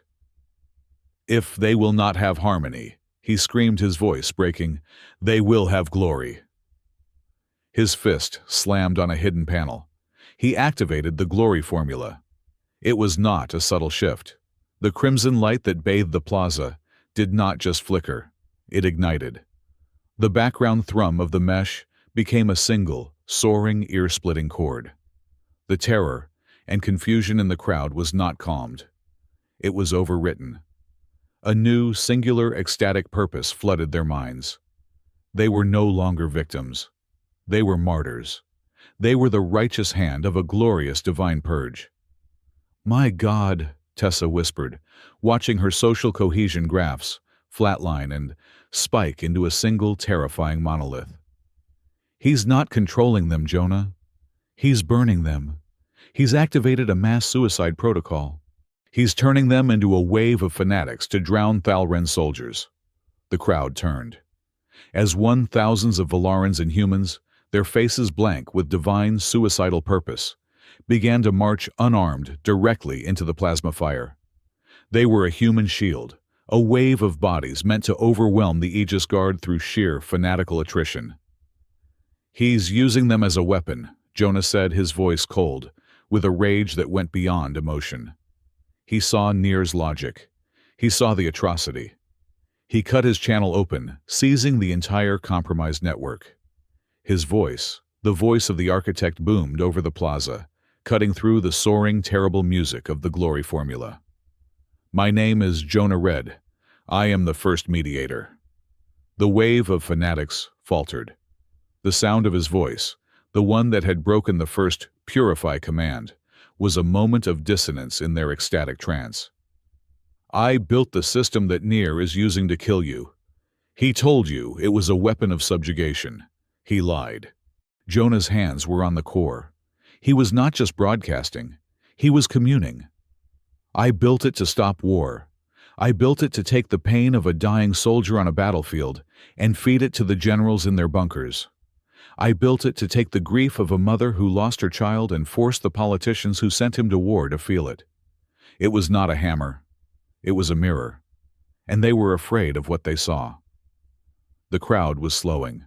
Some clutched their heads, the glory signal warring with this new, profound, empathetic resonance. "They took my work," Jonah's voice continued, "and they twisted it. They filled the mirror and made it a cage. They turned empathy into apathy. They turned connection into control. I saw what they were doing and I ran. I erased myself. I was a coward. I let this happen." The battle had reached a fever pitch. In the chaos, a purifier, his loyalty absolute to Nir, broke through Thal Ren's line. He saw the true threat was not the soldiers. It was the Empress. He leveled his rifle at Caliph. But he was not the only one who saw a target. A small human child, a boy under 6, had been separated from his parents. He was crying his terror, a small, pure note in the symphony of false glory. The purifier's blast was wide, but it was heading right for him. Caliph, her shoulder throbbing from where the assassin's lance had grazed her, saw it. She was not an empress. She was not a scientist. She was the woman who had learned about consequences. She moved without thinking. She threw herself in front of the child, pushing him flat. She took the full force of the energy blast in her back and shoulder. It was not a kill shot, but it was brutal. The energy seared through her robes and armor. She cried out a high, sharp sound of pure, unadulterated pain and collapsed, her arm twisted beneath her. In the sanctum, Jonah saw it. On a small, flickering security feed, he saw her fall. He saw her shield a child. He saw her body go limp. The architect, the first mediator. The calm, resonant voice vanished.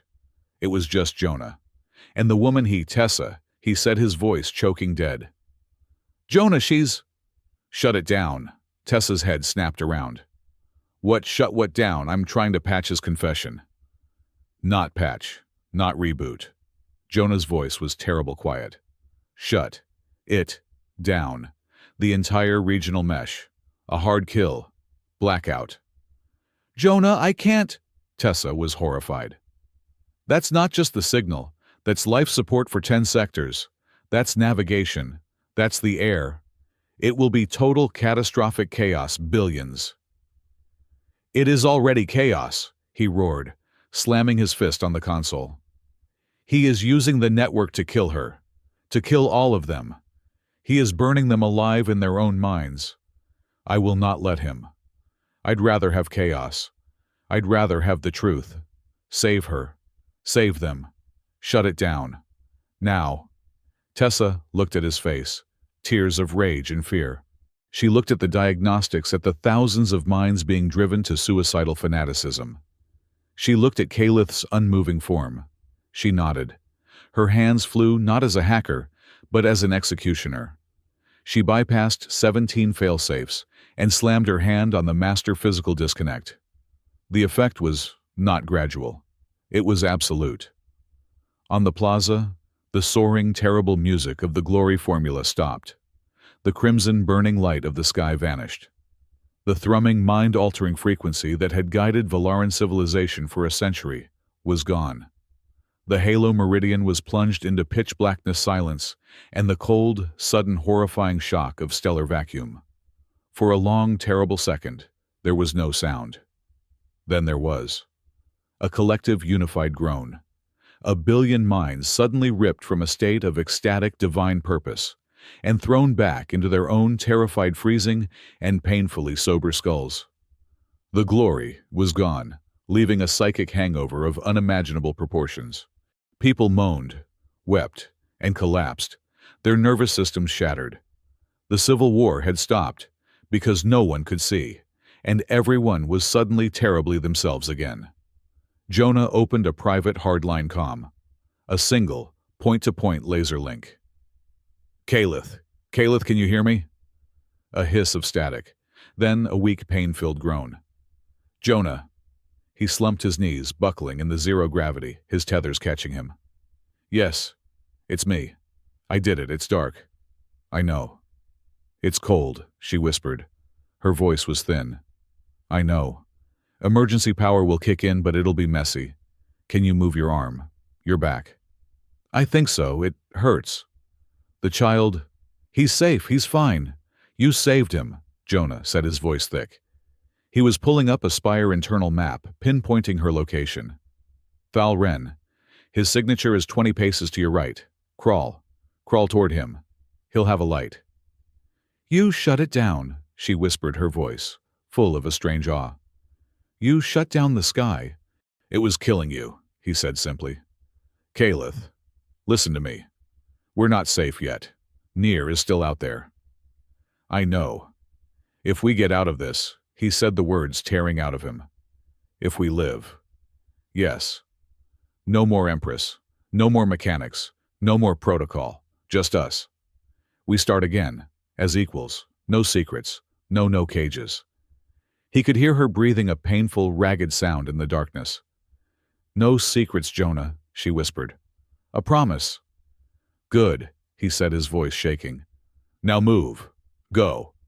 He cut the comm and turned to Tessa. "Nier. Where is he?" Tessa's screen was flashing with basic emergency power readings. "He's on the move. He, of course. He's cut off. The system is dark. He's coming to the only place with its own independent power supply. The only place he can try to reboot. He's coming here." "Good," Jonah said. "Tessa, take this." He handed her a data chip.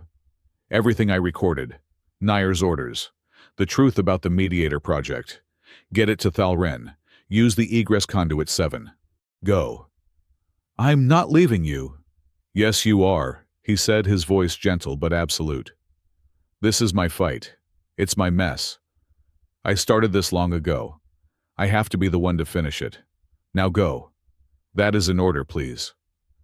She looked at him, her eyes shining. She nodded, grabbed the chip and launched herself into the egress tube, sealing it behind her. Jonah was alone in the sanctum. He floated in the darkness, the only light the soft, pulsing white heart of the disconnected mesh core. He waited. The main conduit hissed open.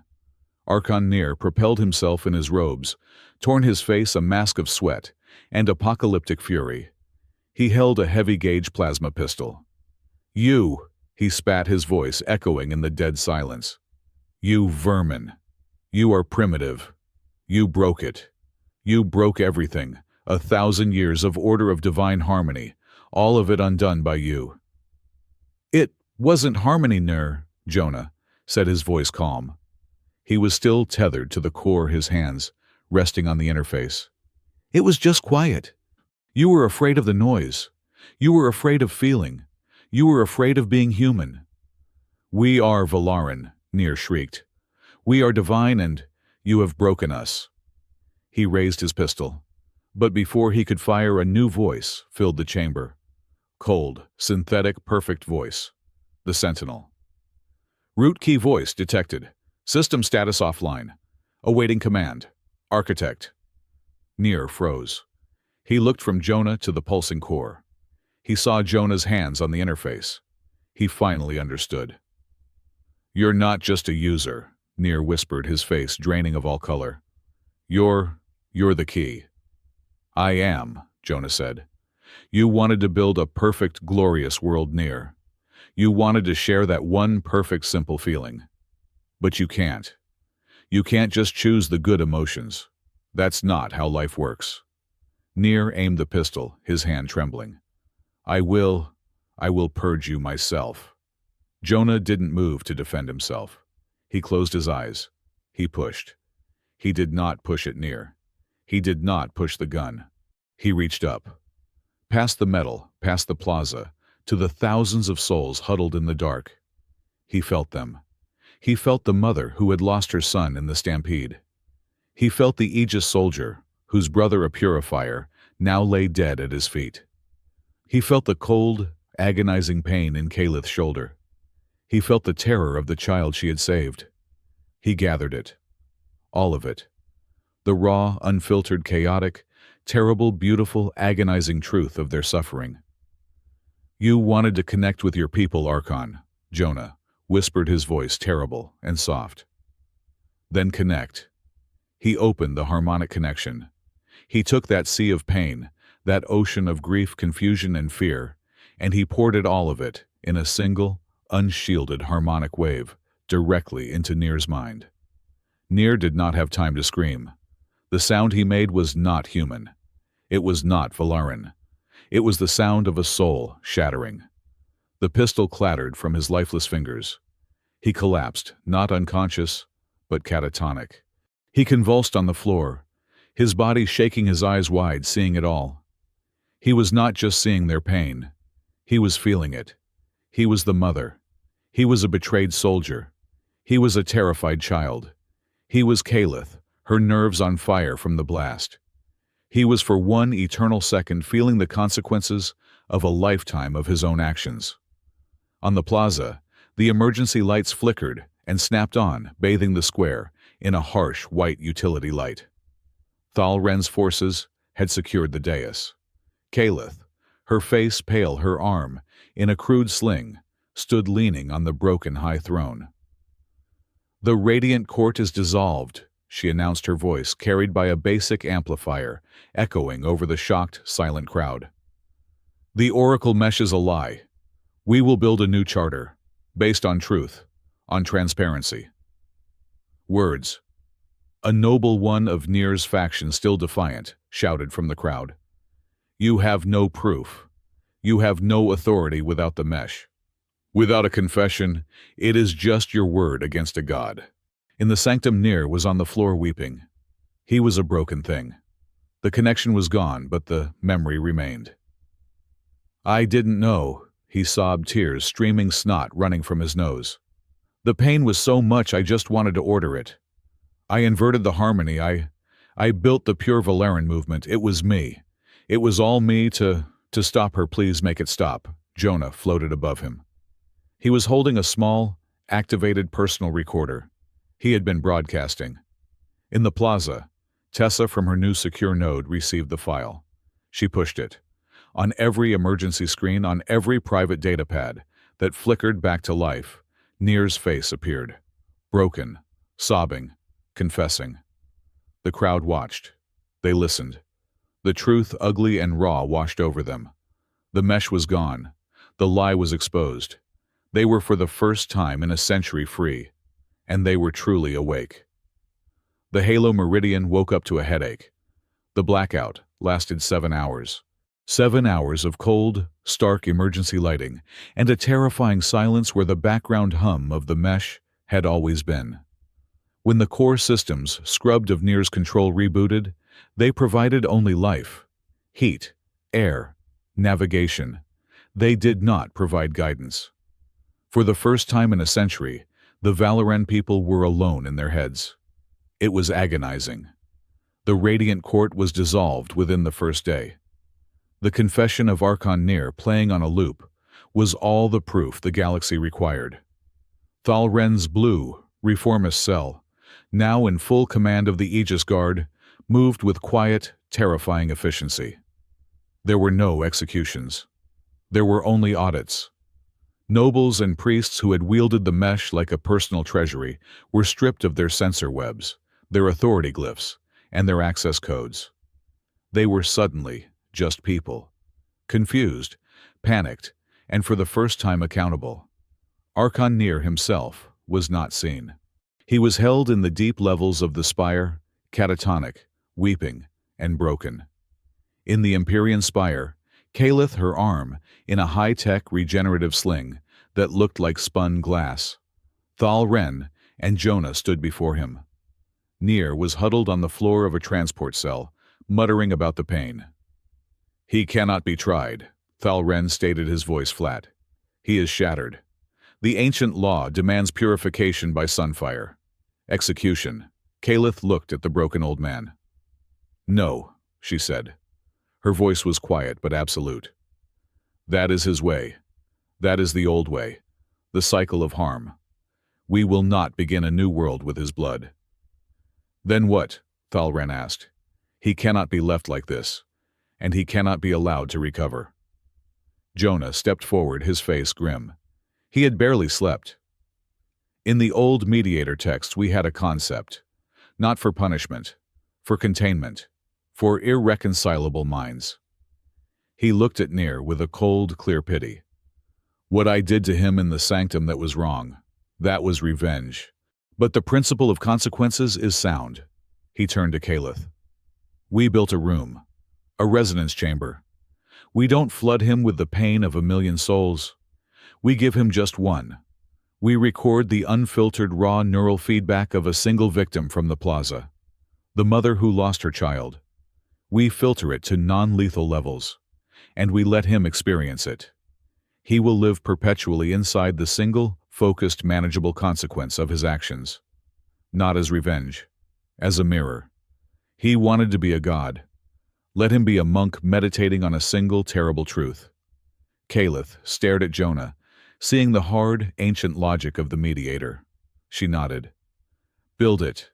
Let his purification be empathy." The weeks that followed were defined by the void. That was the name the populace gave to the absence of the mesh. There was no more harmony protocol, no more emotional suppression. The result was chaotic. People argued, loudly, in public. They also laughed, spontaneously. They formed clubs. They held debates. They connected clumsily, like children learning to walk. Jonah read, the architect, the savior. The human taint found himself in a new role. He was, to his own profound discomfort, a teacher. He stood in a converted meditation hall, facing a crowd of about 40 humans and Valorans. The Valorans sat with perfect posture, their faces masks of intense, analytical confusion. "Good morning," Jonah said, sipping his bitter tea. "Welcome to Practical Kindness Session 1. Today's topic, the apology." He typed "I'm sorry" onto the public screen.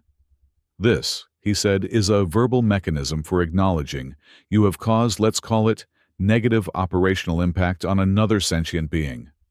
It is not a declaration of weakness. It is a repair tool for a social contract." A tall Valoran in the front row, a former logistician named Prax, raised his hand. Engineer read, "If one has caused a negative impact, the logical solution is to file a grievance report and offer resource compensation. The emotion of sorry is redundant. It is data noise." "Right. That's what we're here to fix," Jonah said, rubbing his eyes. "Look, your grievance report compensates the action. The apology compensates the person. It says, 'I see that my choice hurts you.' That's it. It's the beginning of trust. Without it, we're all just calculating angry machines." He pointed at Prax. "You, try it. Tell him." He pointed to a human next to him. "Tell him you're sorry his food synthesizer was broken." Prax stood ramrod straight. He turned to the human. "Citizen, I acknowledge that the protein sequencing in your unit was suboptimal. The failure is noted." The human sighed. "You're not noting a failure, Prax," Jonah said, frustrated. "You're saying you regret his bad dinner. Try again." "I am sorry," Prax stiffened. "I am sorry your nutritional experience was negative." "Close enough," Jonah muttered. "We'll work on subtext next week." Class dismissed. He was not just teaching apologies. He and Tessa, now running a new chaotic open-source network she called the Clarity Station, were teaching thought. Session 2 was how to identify false information. Session 3 was consensus, why arguing is better than obedience. He was piece by piece, deprogramming an entire civilization from a century of automated thinking. Kalith, too, was learning. She had abdicated the high throne. She still held the title of Empress, but it was now a constitutional executive role, not a divine one. She spent most of her days in a small, functional office, hammering out the new interspecies charter with Jonah and Tessa. But on her off days, she was Kalith. She was back in Hab Sector Gamma, wearing the same gray cloak. Jonah was with her. "No noodles," she said flatly, eyeing Kai's stall. "The lava sauce is a protocol we are not prepared to revisit." "Fair enough," Jonah smiled. "How about this?" He led her to a stall selling skewer bites, simple grilled protein. She watched him. He ordered. He said please. He received the food. He said thank you. She stepped up. "One, please," she told the seller. The woman at the stall froze her eyes wide. Your Majesty." "It is just Kalith. And you are in a line," Kalith said, gesturing to the people behind her, trying to manage the situation. "Protocol dictates you must serve the food, please." The vendor flustered, handed her the skewer. Kalith tapped her payment chip. "Thank you." She took a bite. It was simple, savory, good. She smiled a small, genuine smile. "This is an efficient and pleasant nutritional experience." "We're making progress," Jonah chuckled. They walked and found themselves in a noisy, flashing arcade. A small human girl, maybe 8 years old, was frantically playing a game, smashing buttons, her whole body moving with the on-screen action. Kalith watched fascinated. "This simulation," Kalith observed. "It is flawed. The enemy spawn pattern is a simple repeating fractal. The logic is transparent." The little girl stopped panting. She looked up at the tall, strange woman. "Oh yeah, you think it's so easy, you try to beat level 3. The Crusher." "No one beats the Crusher." Kalith looked at Jonah. He shrugged. "Your lesson, not mine." Kalith sat down. She picked up the controls. She analyzed the screen. She began to play. Her movements were perfect, Economical, precise. She was a machine. She anticipated the fractal spawn. She dodged, she fired. She moved with flawless logic. The arcade gathered a small crowd. She beat level 1, she beat level 2. She arrived at the crusher, and she lost. Instantly, she was floored. Her character was annihilated. "What happened?" she asked, genuinely stunned. "The logic?" the little girl giggled. "The crusher doesn't use logic. He's random. You gotta feel it." Kalith stared at the game over screen. She processed this. An enemy that was random, illogical. She looked at the laughing child. She looked at Jonah, who was grinning from ear to ear. A strange, bubbling sensation rose in her chest. It was not logical. It was not efficient. Kalith laughed. It was a real, unguarded surprise sound. The crowd stared. The Empress laughed. She had been defeated by a video game, and she enjoyed it. "Again," she said, her eyes bright, and she fed another credit into the machine. Meanwhile, the new network was being built. The Clarity Station was a mess of exposed wires, mismatched consoles, and screaming, passionate data nerds. Tessa was in heaven. Captain Thal Ren was not. He stalked into the center of the room, his black and blue Aegis armor looking profoundly out of place. "Ward!" he boomed. Tessa poked her head out from under a console. "It's Director Ward, Captain Shiny Boots. And this is a civilian zone. No booming." "Director," he corrected himself, his face rigid. "Your network is chaotic. It is a security nightmare. Every port is open. Every data stream is unencrypted. It is transparent." "That's the point," Tessa said, sliding out. She was covered in grease, matching his armor. "No more sanctums. No more secret protocols. Everyone sees the code. Everyone sees the data. Everyone sees the truth. It's ugly, but it's honest." "It is also," Thal Ren said, "vulnerable. An enemy, a rogue element, could broadcast a false signal. They could create a new near."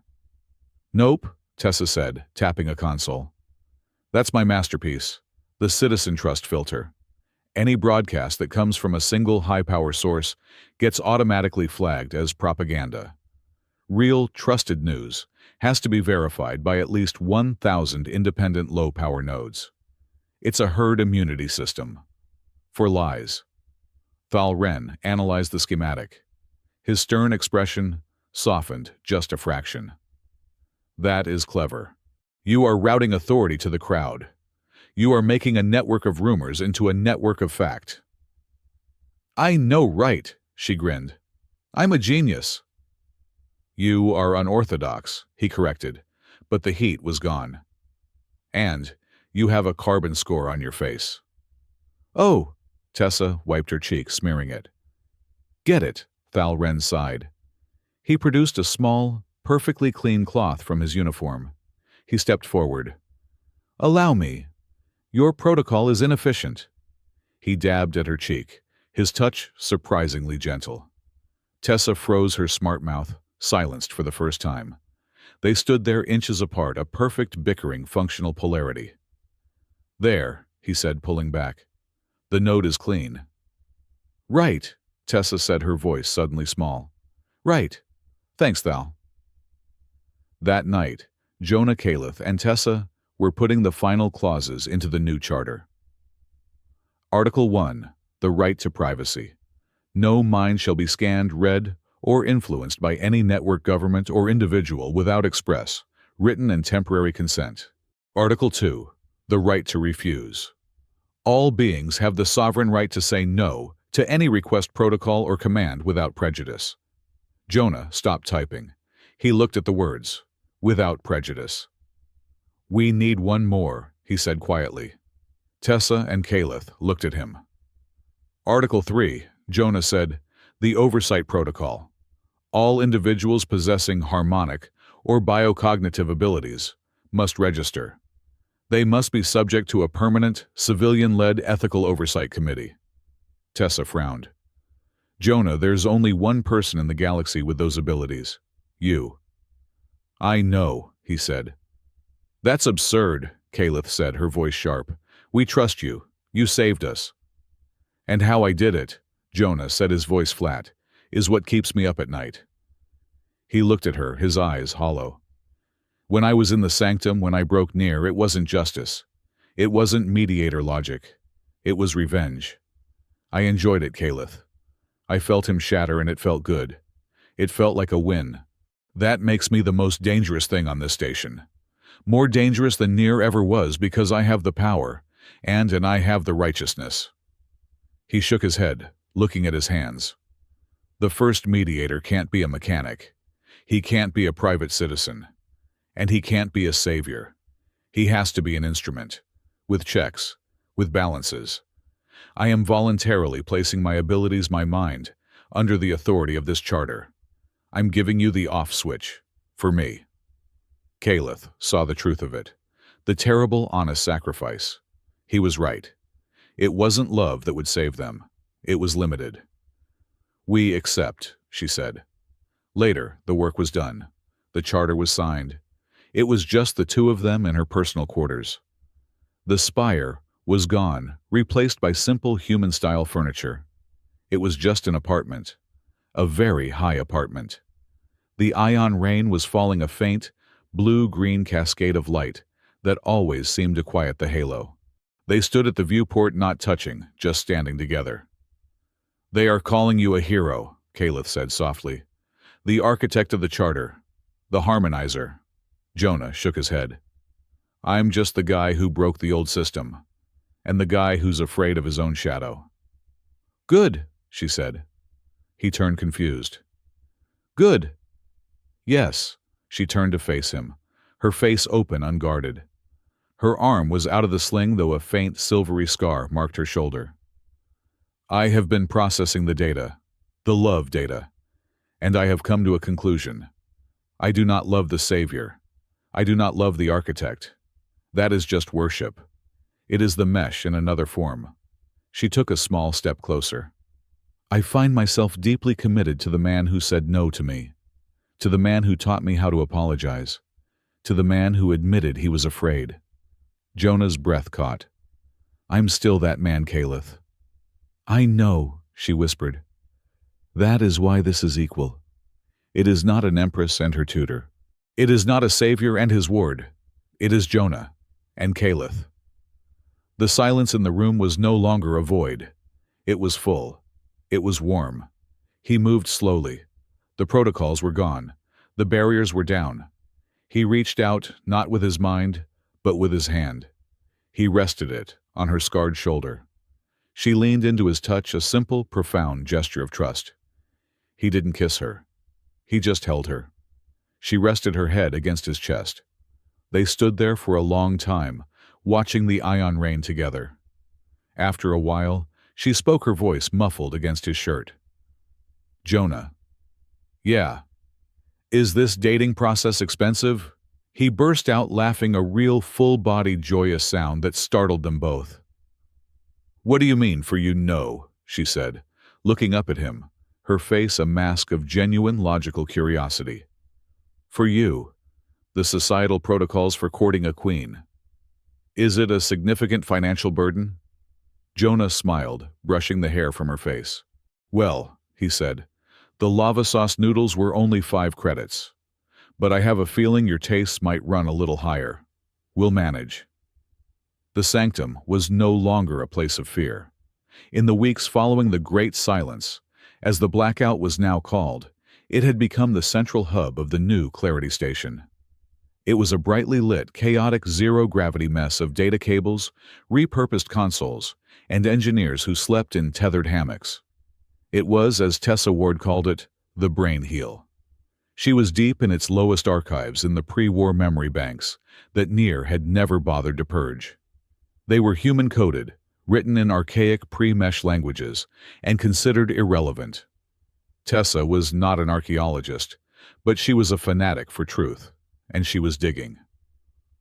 It's all junk, her colleague, a young Valoran coder named Lyra, said, her voice tinny over the comm. It's just shipping manifests from Earth, pre-war trade complaints, atmospheric data. You don't know that, Tessa muttered, her eyes, scanning terabytes of data. Nair built his new mesh on top of the old human Valorant integration net. He didn't build a new house. He just wallpapered over the old one. He was too arrogant to check the foundations. She was looking for anything related to Project Mediator. She wanted to build a firewall against it to understand the abilities of her friend Jonah and to help the oversight committee which she chaired do its job. She found a file. It was triple encrypted, buried in a corrupted audio log. Its title was simple: Project Lullaby. Status failed. Purged. Curious, she murmured. She ran her best decryption keys. It took 17 minutes for the locks to fall. The file opened. It was not a schematic. It was a medical file. A single, grainy black and white video feed from a sterile white room.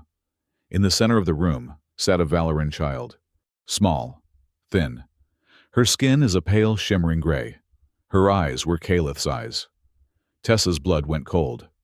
The child was rocking back and forth, her bioluminescent patterns flickering with a rhythm of profound clinical terror. The subject is rejecting nutrient paste, a voice on the audio log said. A clipped, human military voice. Neural stress levels are at 94%. The specimen will expire in approximately 12 hours if integration fails. We cannot proceed with the empathy test until it is stabilized. Another voice entered. Younger, softer.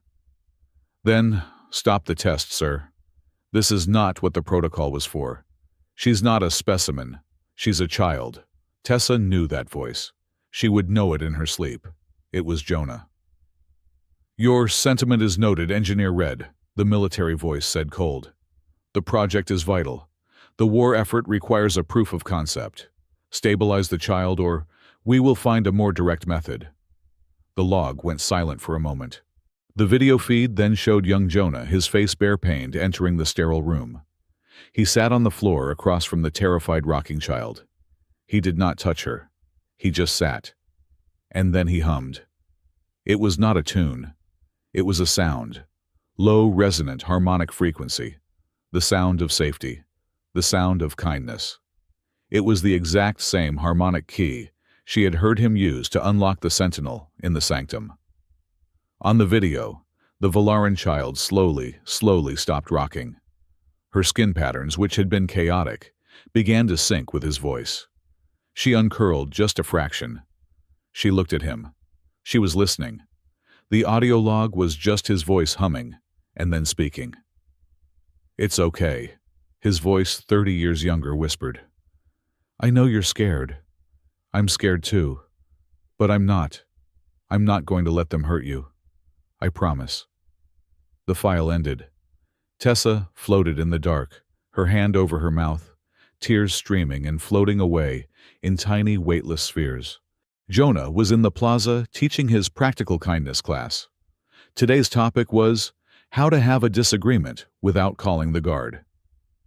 It's called active listening, he was saying.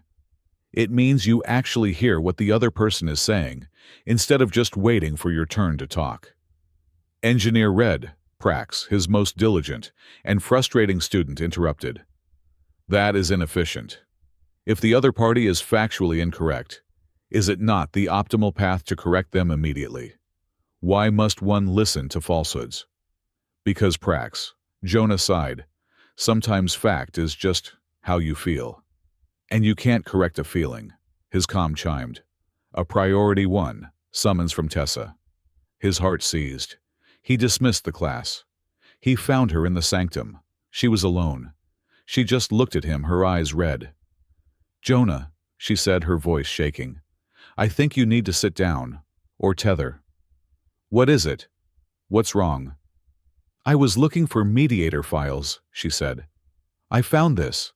She played the video. Jonah watched his face, impassive. He watched the white room. He watched the military man. He watched the terrified Valaran child. And then, his younger self walked in. He heard the voice. He heard the hum. It was not a memory. It was an undeletion. The firewall he had built in his own mind, the one he had so carefully constructed for 30 years, shattered. He remembered. He was 22, a genius. A prodigy. the architect of a system that was supposed to end the war.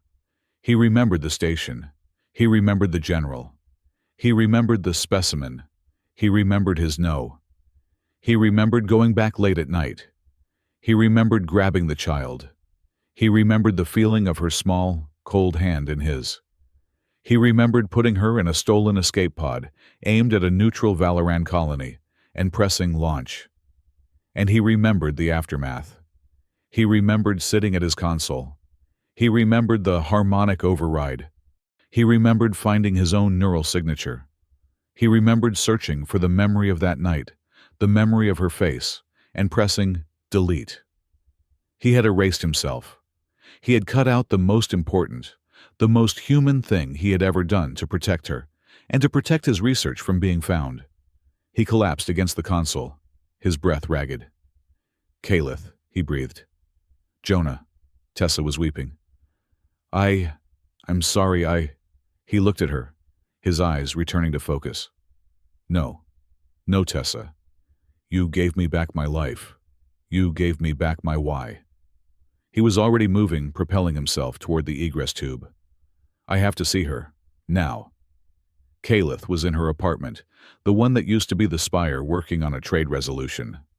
She was frowning. It was a new and very human expression for her. She was arguing with a food distribution algorithm on her screen. "A 10% tariff is illogical," she was muttering. "The supply chain model is inefficient." "Caliph!" she spun. Jonah was standing in the doorway. He hadn't used the chime. He was pale, his eyes wide and burning with an intensity she had not seen since the blackout. "Jonah," she said, rising, her hand moving to his. "What is wrong? Are you hurt? The oversight?" "The lab," he said, his voice raw. "Before the war. The White Room. Project Lullaby." Caliph went absolutely still. Her hand, which had been reaching for his, froze in midair. Her face, the composure she had learned, the human warmth, all receded. She was for a split second the cold, analytical Empress again. "You remember," she stated. It was not a question. "I just saw the file," he said, pausing her. "Tessa found it. All this time it was you." She did not move. She just watched him, her multifaceted eyes, impossible to read. "Why?" he asked, his voice breaking. "Why didn't you say anything? The confluence, the first lesson, all of it. Was it a lie?" "No," she said, her voice soft but regaining its strength. "It was the truth, a more complex truth." "When did you know the plaza?" she said. "The day I was almost assassinated. You screamed in my comm. You told me to duck. I remember. It was not your words. It was your voice, the frequency, the harmonic key of you. It struck me, not as a memory, but as a feeling. The only feeling of safety I have ever known. It was the sound that my logical adult mind had been searching for my entire life. The sound from the White Room, the sound of the architect, the sound of my protector." "Then why?" he pleaded. "Why the lessons? Why the tutor? Why the learning to love?" "Because," Caliph said, and now her eyes were human, and they were shining. "You did not remember." She stepped toward him finally, and placed her hand on his chest. "You built our new world on one single word, Jonah. Consent. The right to say no. The right to choose. When I realized who you were, I could have told you. I could have forced the memory. I could have used our shared past as a tool, as a weapon of love, a debt." She looked up at him, her gaze fierce, and full of that strange, beautiful alien logic. "But that would have been a violation. That would have been near. It would have been the mesh. I could not force you to love me back. I could not command you to remember me. You had to choose. You had to come to this alone. My protocol was to wait for you." Jonah stared at her, the pieces of the last 3 months, rearranging themselves in his mind. The puzzle he never knew he was solving. Her choice of him wasn't random. Her inability to feel love wasn't an absence. It was a focus. She wasn't looking for a new sensation. She was looking for the only one she had ever known. "You didn't choose me to learn how to love, did you?" he whispered. "No," she said, her voice soft. "I have loved you for 30 years. I have loved the idea of you, the gentleness. I chose you, Jonah, to see if the idea was real. I chose you to repay a life." She smiled, a small, sad, beautiful smile. "I chose you to prove to my court and to myself that power that an empress could be grateful for." Jonah was speechless. He was stunned. He was warm. The shock gave way to a slow, dawning, brilliant sense of absurdity. He started to laugh. It was not a small laugh.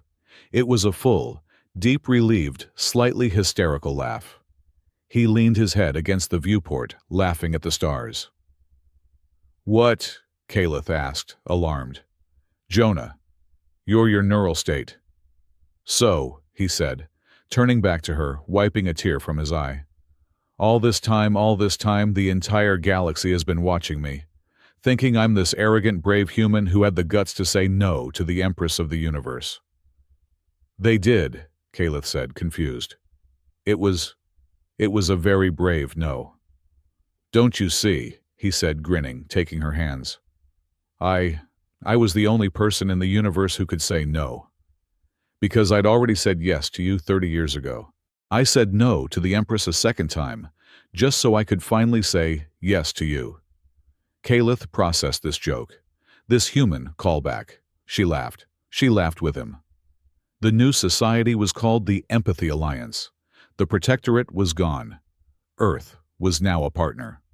The Halo Meridian was the capital of a new, transparent, and very, very loud government. The Clarity Station, run by Tessa and a grudgingly respectful Thal Ren, was the check and balance. It was a network built on organized, verified public argument. It was a beautiful, chaotic mess. And there was one last official business. Caliph and Jonah stood in the center of the old Confluence Plaza. It was not a ceremony. There was no crowd. Just them, Tessa, Thal Ren, and a small civilian magistrate. "This is," Jonah was saying, "completely unnecessary. We have the charter. We live together. This is protocol." "Yes," Caliph said. She was not in robes. She was in a simple blue human-style suit. "It is. And protocol is important. It is a public declaration of intent, a kindness ritual." She turned to him. "The love of the Empress was a political tool. The love of Caliph is a choice. But the alliance needs a symbol, a two-way contract." She held out her hand. "Not as an empress, as a partner." Jonah read, architect, mediator, teacher of apologies. "Will you consent to a diplomatic marriage?" Jonah looked at this brilliant, strange, logical, loving woman. He looked at her, the child from the White Room, the Empress from the dais, the woman who loved video games and hated spicy food. "Yes," he said. "I consent." "Good," she said, her lips curving in a smile. "I also consent," the magistrate sighed. "Is that it?" "Wait," Jonah said. He held up one finger. One clause." Caliph raised an eyebrow. "A clause." "A clause," he confirmed. "To the marriage, to us.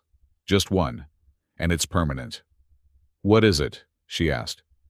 Jonah took her hand. "The moment, the second that either of us says no, the ritual stops. The protocol ends. No questions. No prejudice. We stop. And we actively listen." Caliph's eyes shone. That was love. That was the check on power. That was the ultimate yes, because it was built on a foundation of no.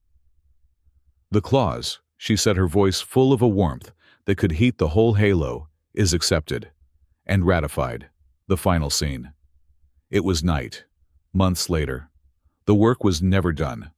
The alliance was a screaming, vibrant, chaotic toddler. But it was theirs. Caliph and Jonah were in their apartment. The ion rain was falling, a soft blue-green fire against the glass. The halo was no longer a cage. It was a home, a ring, a promise. They were standing at the viewport watching the lights, his arm around her scarred shoulder. She was leaning her head on his chest. They were quiet. "Jonah," she asked, her voice a small, sleepy murmur against his shirt. "Yeah. If I get lost again, if the Empress returns, if I forget to listen." He was silent for a long moment. He looked down at her, at the top of her head, at the woman who had waited 30 years for him. He smiled and kissed her hair. "Then I'll say no," he whispered. She looked up at him, her eyes searching for him. "I'll say no," he repeated, his voice soft, but as strong as the ring around their world.